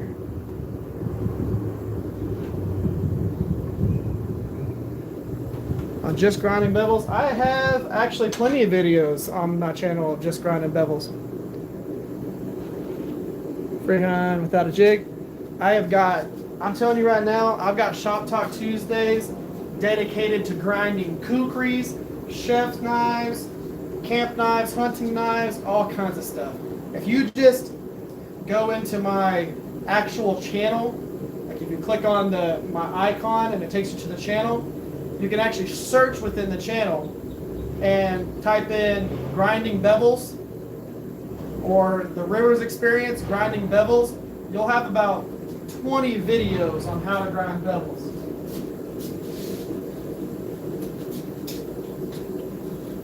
And the only jig I use is a plunge line jig. So it's all grinding freehand at the actual belts.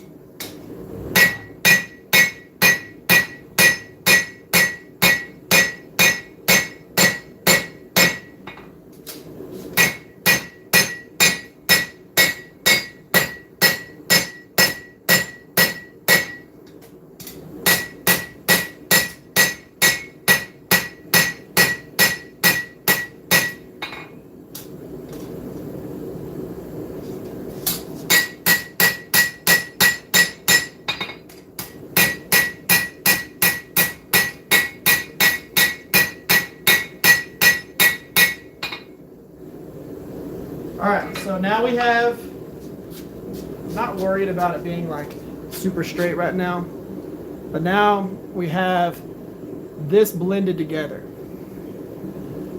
Now I still got planishing to do on the actual bevels and whatnot, But now the thickness is where we need it to be. So now I can go ahead, refine the tang, get our distal kind of forged in a little bit more, so that again I have enough material to cut off the end of this tang from this being the end cutoff of this billet. Whenever you have the end cut off of a Damascus billet, all of the cracks and stress fractures and all that is all in that end, chopped off when this is all said and done. So I have to have enough material in my tang to think that through and be able to remove it later.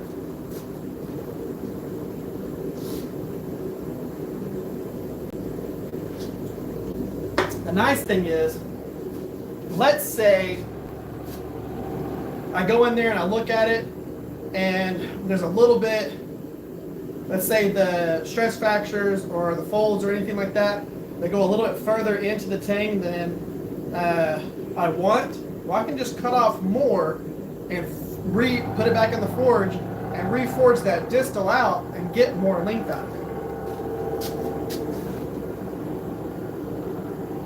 Checking out things. It's a pretty fancy anvil, don't you like that? The good old J. Nielsen special. This is if you don't know, I'm sponsored by Texas Farrier Supply.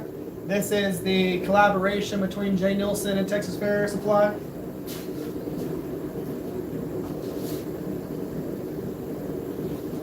I also go do demos at the same shows that Jay does demos at.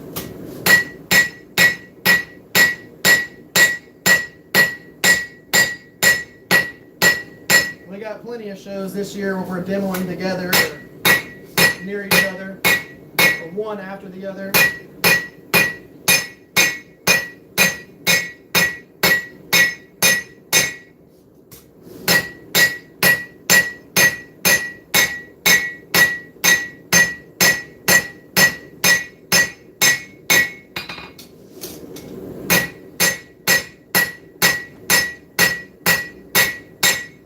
And the big thing is right here is just working out that distal.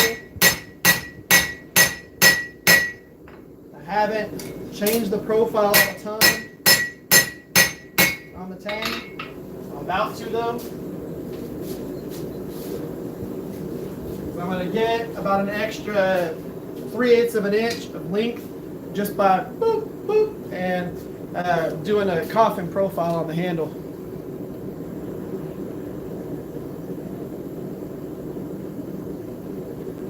Nice. Well, thank you, Klaus. Yeah, this right here, this was one of the things that I really liked about that whole thing. And it's nice because whenever I go to shows and do demos, the anvil just has cleats around it. So I can actually take this anvil off of here. Like it's not like stuck down. So whenever I need to move it real quick, I just pop the anvil off, grab the base, move it, put the anvil back on. It's awesome. And I will be taking, this will be the anvil that I go and do demos with. I've got another forge coming from Texas Forges. That'll be probably one that I travel with too. Either that or I'll build a different forge to travel with.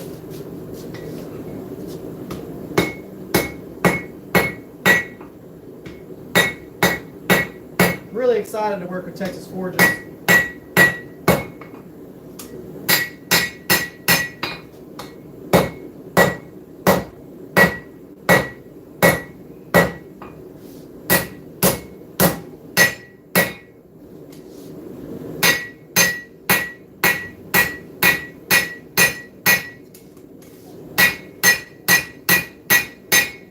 Remember, whenever I'm doing this, I am not worried about what the overall profile looks like.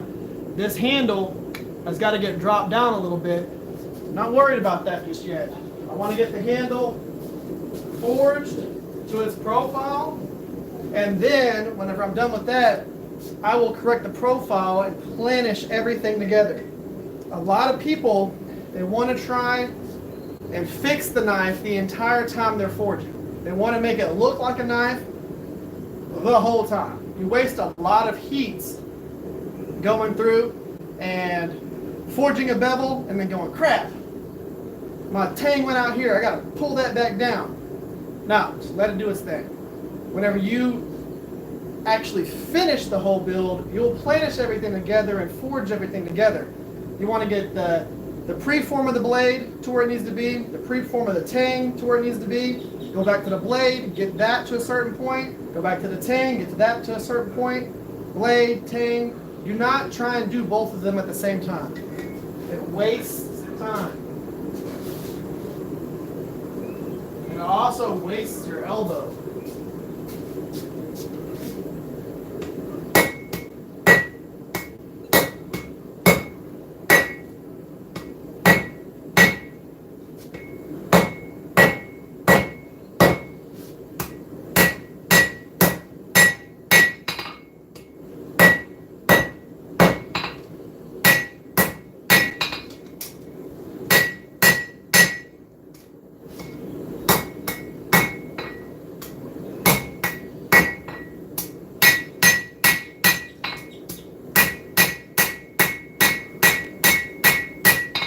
People who are just chiming in on this, forging a chef knife out of fossil Damascus.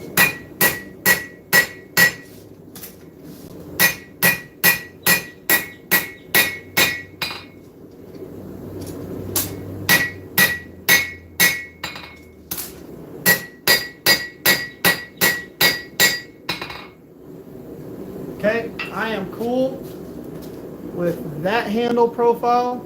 You can see those different bits of Damascus inside there. See all those little bits of Damascus inside there? So now, what we need to do, kick that tang down just a little bit. I like that profile for that tang. And then we need to planish everything in together. So we're going to heat it up.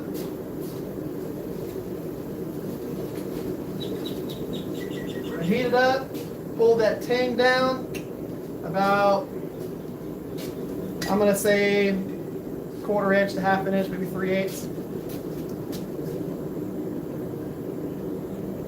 How much and where to get one. So the stand was from Texas Fair Supply as well. So it's literally Anvil stump and Cliff Carroll forge and tool. But you can get this from Texas Fair Supply, the stand. Woo. Right there. And you can get the Anvil and everything from them as well.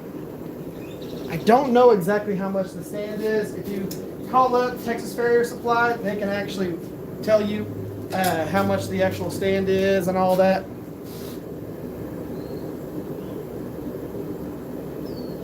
Texas Fair Supply is one of my channel sponsors.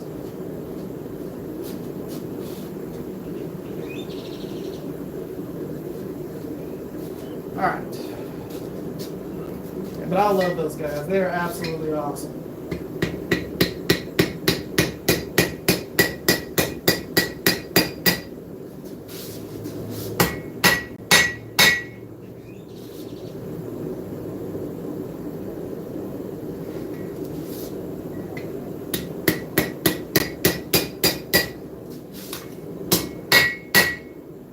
Heat that up one more time. So what the goal is for this profile is for from this point of the coffin handle to the tip to almost be a straight line.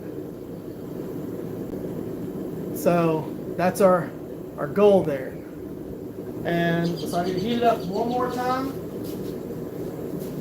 Do that same exact process that I just did. That'll bring that down just a little bit more. And then we'll have that profile of the blade going up to the tang, just like this right here. We want it to go straight all the way down to that tip. And again, as you're looking at this, you see how close the forge to profile and all that stuff that we are. And this just started off as a little rectangle, a tiny little like 7-inch long by 1/4 inch thick by like 1.5 inches or an inch, maybe about 1.5 inches tall.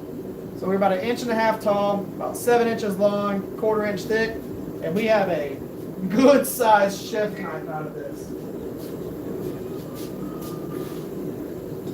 I'm going to switch tongs here.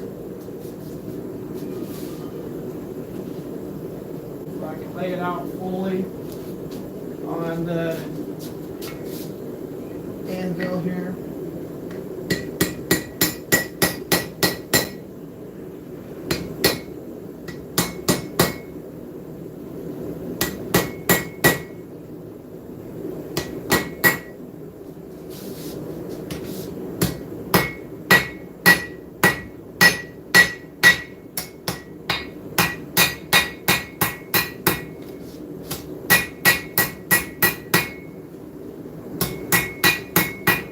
Now we need to go through and planish this.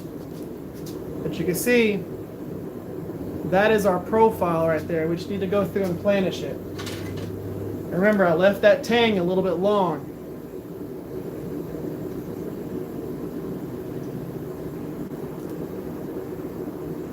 Started off as a rectangle. Okay?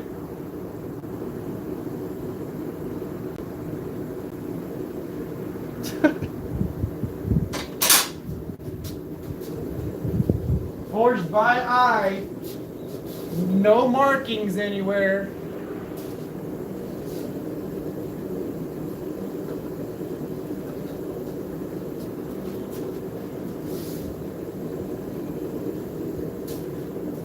All right, so now we need to switch hammers. Go into the auto body hammer. They're awesome with this forged scale. Auto body hammer. I've had this for 26 years.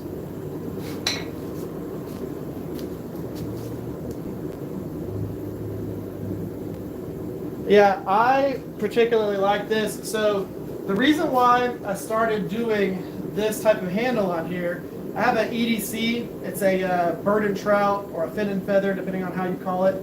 I have one of those that I make, and it has this like, it's a smaller profile with this little coffin handle on it. And at Blade, Texas, people kept picking that EDC up and they were pinch gripping it. So they were gripping it like you would grip a chef knife. So they were pinching it like this, they were putting their finger on the spine and doing all of that.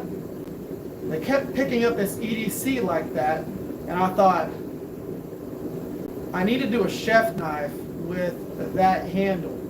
And the knife that was born because of that was my first profile, which was this one. Now, of course, this is just a template that I use for some of my other ones. This was the first profile that I did based on that, and then it has evolved to where we're at now.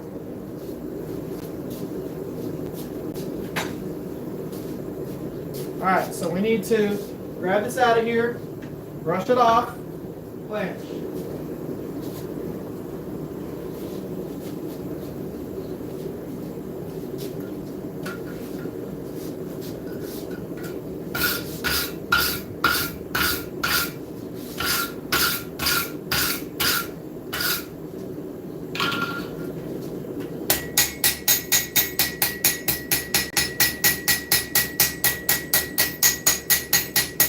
See, I'm moving the steel, not my hammer around. Treat yourself like a little power hammer.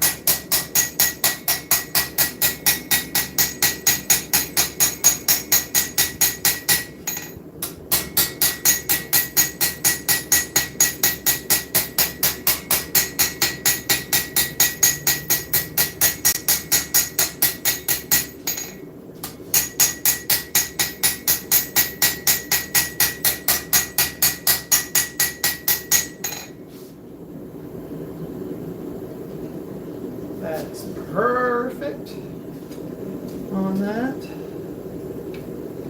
Now I just need to go through, do the same thing. to the blade.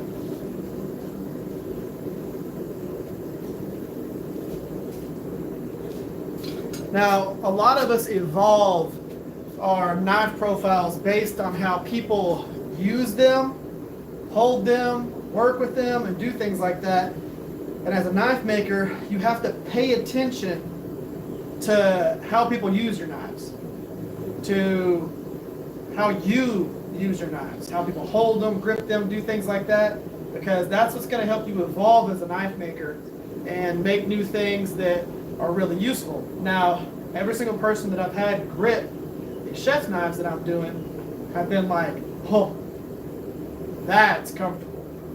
And then what's funny is after I did these, now of course, I guarantee you, Will Stelter's never watched my channel or any video on my channel, but I did these knives and I forged them on the live streams, and I had them on my table at Blade Texas and Texas Select. And about 2 weeks after that, he releases a video with a pretty similar knife profile. I thought, what the heck? What's going on here?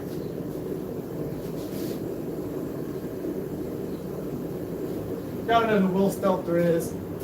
He's a really good knife maker, journey smith maker.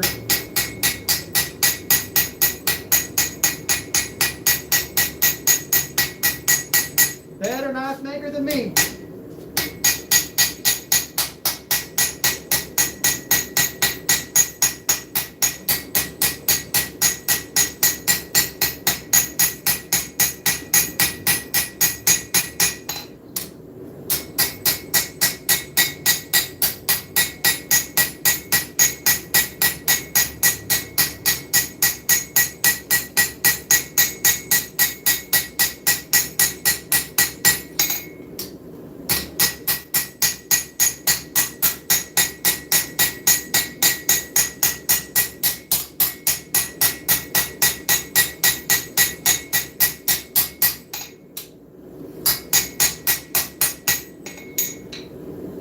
Heat it up, do that one more time.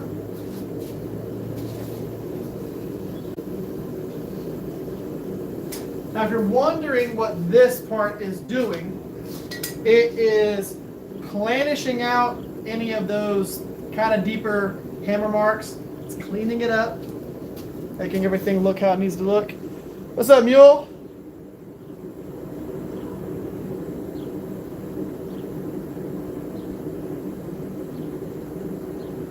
Just got an all-body hammer. I love it. It's awesome, isn't it?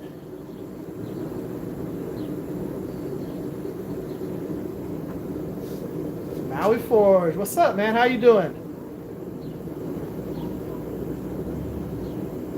Short. Well, thank you, Dustin. So, I'm really pumped that we were able to get a full-size knife out of that small piece, because I've been, again, debating on what I was going to forge it into. And I didn't want to mess it up or anything like that. And then we just started working today, and it's like, this is just screaming to be the project for today.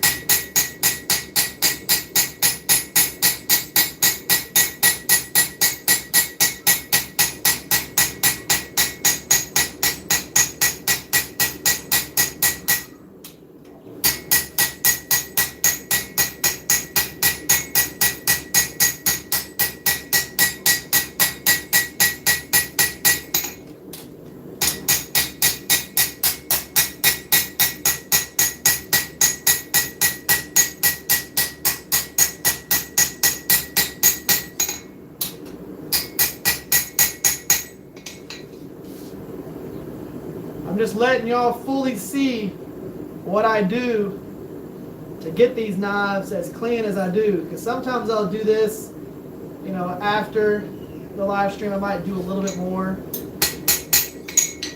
to it or something like that, or after I clean it up. But again, we're at a point now to where you can actually see those little Damascus bits and stuff like that. I've still got a little bit of cleanup to do on this one. Gotta straighten it up just a hair, but not much.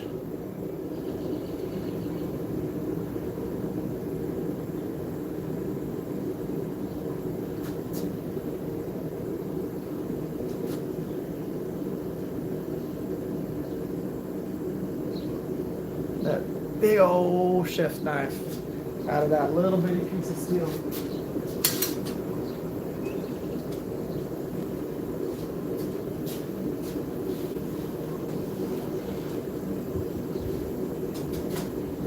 Heat it up one more time. Planish it again. So again, I do this particular part because I want it to be as clean as possible. I am not a big fan of brute to forge, meaning that you have to have a whole bunch of hammer strikes. I will have most of my texture will be the forge scale, and that's it. It's not a whole bunch of extra stuff. So like the texture will typically be just what's left from removing the forge scale. Gives you kind of like a topographical map on there. There's not a bunch of hammer strikes. You don't see hammer strikes in this blade. Once I remove the rest of this forge scale, like that's how deep the actual texture will be. You'll see a ton of it, but you don't see hammer marks. All you see is the forge scale that gets taken off. That is what I like to do on there. I don't want you to see a whole bunch of chop, chop, chop, chop, chop, chop, chop hammer marks on there. I want you to see a nice, clean blade that has that texture so you know that it was forged, but that's super clean.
Shifting my cutting edge back to center.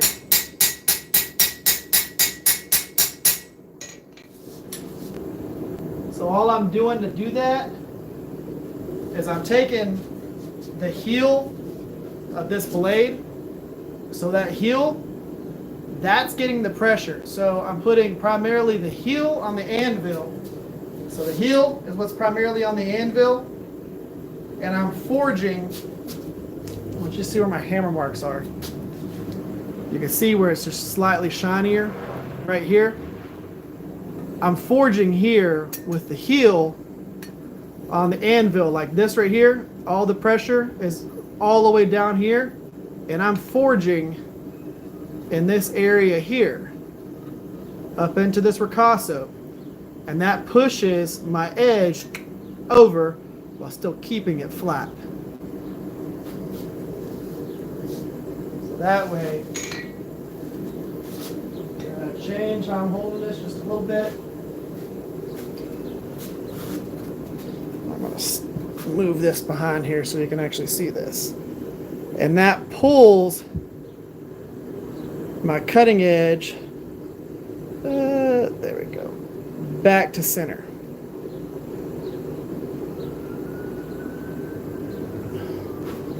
On there. Pulls that back where it needs to be, and then all I got to do is just run up the edge, line it back up where it needs to be,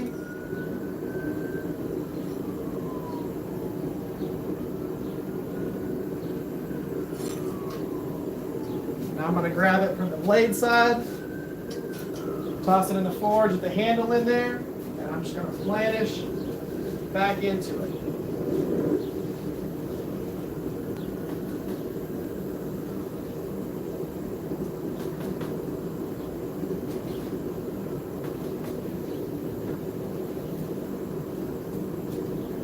I'm going to have the bulk of the blade sticking out of the anvil, out of the forge. So the bulk of the blade is out of the forge here. Boop. And mainly the handle is what is up on the actual, up in the forge getting hot. So that whenever I come over here and I'm holding the blade and I start working on that tang, I'm just moving the tang material. I'm not accidentally bending the blade out of whack. If I put this whole entire blade into the forge and got the whole entire thing hot, and then was holding onto the blade and started planishing, the blade is going to want to contort and move around as I'm doing that, because whenever I'm forging and I'm planishing, I might have just a certain section of the tang actually touching the anvil and the rest of it pulled up a little bit. Same thing, flipping it to the other side. Because what I'm doing is I'm centering that tang all the way to the tip of the tang. And if you have the blade hot while you're doing that, you're going to throw off everything. So I want the blade cool, the tang warm.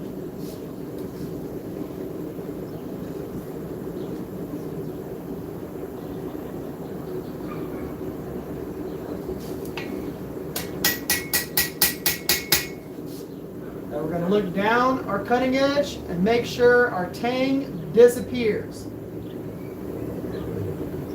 If our tang disappears, it's centered. Don't know where you're going, hammer.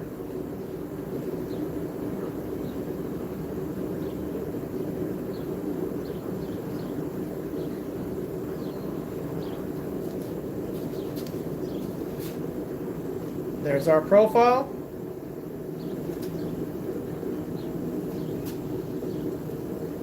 Boom.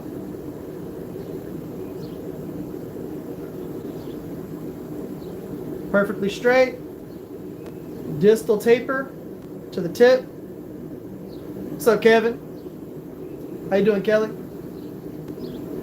You can see it tapers all the way from here, all the way down to that tip as you're going down. And then we have a taper all the way down from the ricasso down to the heel. Nice and straight. Bevels, full profile, full tang on some awesome fossil Damascus. Which you can see those bits compressed up into here. That's the little dark spots in there.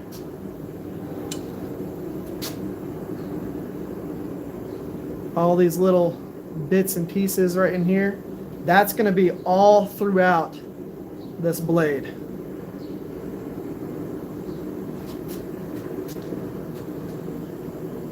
So my medium-sized chef is this right here. This is still a good size. That's a good size chef knife. That is not a small chef knife. If you had that in your kitchen, you'd be able to do everything with this thing. That's a good size.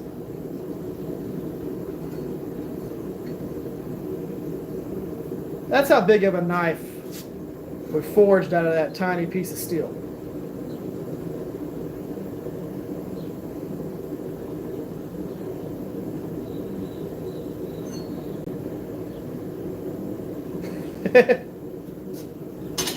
It's just something else, man.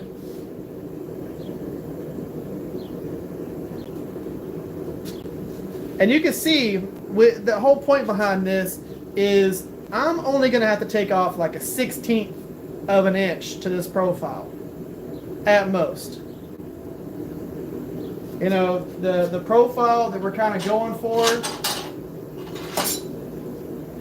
is this one right here.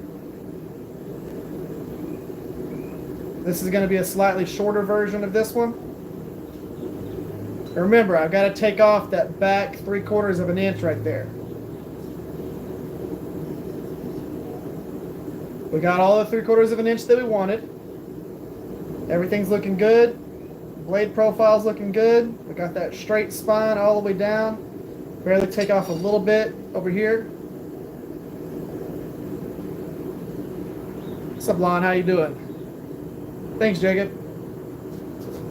All of that with just forging techniques, a few hammers from 2 Basterds, Texas Smithy and Supplies, my Texas Fair Supply, J. Nilsson Anvil, and a homemade forge. So what I'm going to do now, I'm going to toss this back in the forge. I'm going to let it come up to temp inside the forge, let it come up, do a kneeling phase. Just absolutely awesome on there. And thanks, Klaus.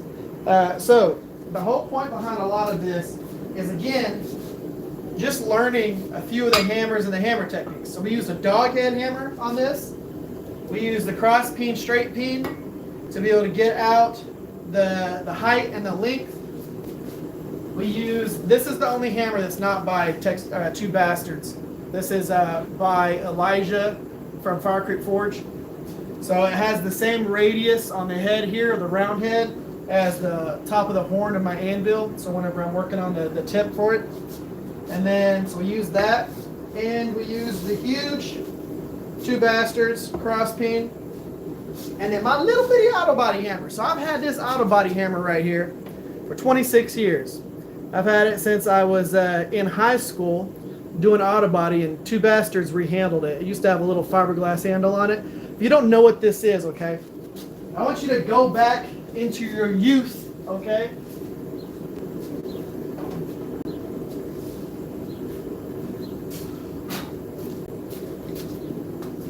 Hammer, dolly. Y'all remember these from back whenever people used to actually do body work? Get behind the body panel. Actually work that. Go onto this edge. This was my first anvil that I ever had. First real metalworking hammer. I still have them. 26 years. Who would have ever thought that I would go from auto body work with this to forging knives like this? So turn the forge off, let this go ahead and cool itself down. This is a kneeling phase, but who would have thought that I would be using my auto body hammer from, auto body school from whenever I was a teenager. This is just, it's wild. Now, of course, the handle is so much more comfortable now that he's rehandled it. He rehandled this, and then I've got another hammer that's older than some of the people that watch the channel. Steve, is awesome having you here. And if y'all didn't know this, again, Steve Jennings, he's the one that not only made my power hammer back here, but he made the billet that I just forged. So it was a piece of Fossil Damascus that he made a little while back and sent to me. Also, he is in the process of making a Revolution grinder for me. So he got the plans from Brian House, and then of course he does machine work and stuff like that, as you can tell from the power hammer that exists in the shop. And he's actually cutting everything, welding everything, doing all that stuff. So it's gonna be pretty cool. There's a few things that I'm gonna have to get, and I'll end up finishing it on the channel because I got to get the motor, the VFD, things like that, hardware kit. But he's actually building, he's getting everything and cutting everything and doing everything for that Revolution. So I'll end up having a second 2x72 plus the 2x42 that I use to sharpen. And whenever I get more people in here for classes, we'll be able to have that. What did people think of my knife at Texas Select? They loved that thing. The one thing that I would have adjusted on it, none of them even said anything about that. So it was super clean. They liked the sheath. They liked that whole entire build. So you got a lot of good praise from that. And then I'll also have it on the table at Blade Atlanta, so people can check that out too. A lot of them also picked up, I wish Duck was on here too. A lot of them picked up his I-beamed handle with the wood inlay. They liked it too. That chopper that he sent. So, a few of the knives that I'm going to be taking to Blade Show, I'm going to be doing a couple more EDCs, but for the most part, a lot of what I take to Blade is going to be chef knives. Now, I will tell you this, the whole point behind doing the chef knives is because I still have a bunch of EDC style, like size knives to take to shows. Now, I'm going to be finishing a couple more EDCs by the time Blade Atlanta comes around, but I'm focusing on a lot of these chef knives, but primarily because I'm still in the process of perfecting them, what I would see as perfecting them, and the best part about a chef's knife is you don't have to make a sheath for it. They all come in like pouches. Whenever you are in a time crunch for finishing a whole bunch of knives, it comes down to the last week and you're just sitting there knocking out sheath after sheath after sheath after sheath after sheath, and the whole last week leading up to the show is you just finishing sanding and sheath work, and I don't want to have to deal with that. So the nice thing about chef knives is they go with pouches because people have them not in sheaths at their house in their kitchen. Bunch of EDCs and a couple of choppers on the workbench. Nice. But yeah, I mean, it's just fun. Now, of course, this fossil Damascus chef knife, I've got one that's made out of ladder pattern Damascus that's kind of based on this profile a little bit, and then I've got this one that is the 15 and 20. So that one's 15 and 20, the large one. And then I've got the rest of them are 26C3. So I've got 1, 2, 3, 4. I've got four chefs that are out of 26C3. One of them is actually bigger than this one right here. So I've got one that's actually larger than this. I mean, you can use it for everything. It's 26C3. This large one's 15 and 20. If you didn't know this, 15 and 20 is the steel in Damascus that doesn't take the etch, so it's the shiny steel. Your other steel is the thing that gets darker. And so 15 and 20, it's very corrosion resistant.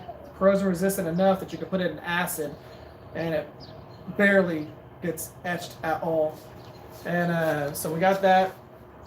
The one that I just did is, of course, the fossil Damascus.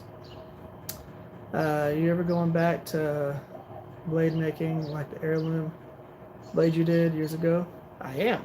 So I am going to be doing a heirloom knife style video and build, but I'm using this vintage rasp. So this is a 1/4 inch thick, just like the heirloom knife, but it's a rasp. But what makes this rasp unique is it has a rough triangle rasp on both sides. And it's a 1/4 inch thick. Almost all Ferrers rasps that you see, they have this texture only on one side. This has the texture on both sides. So what makes those knives look really cool is the triangles that are on the side that has this type of texture. You get these really cool triangles all the way down the blade. This is one that has the triangles on both sides. So this will be an heirloom knife thickness, but the texture that you get, like the design, the pattern that's on it, it's going to be ridiculous. And that is going to be something that's very unique. But yes, I'm doing this heirloom style with the same handle material. I've already got the zebra wood. I've got the diamond wood, which is the multicolor wood that goes on the back. And it'll be I'm going to do the video style very similar to that as well. And it's just one of those knives that it's gonna be really cool. And if you're wondering, if you've never seen the heirloom videos or anything like that, that profile, oh, man, I've had this little template for so long. This was one of the first wood templates that I ever did.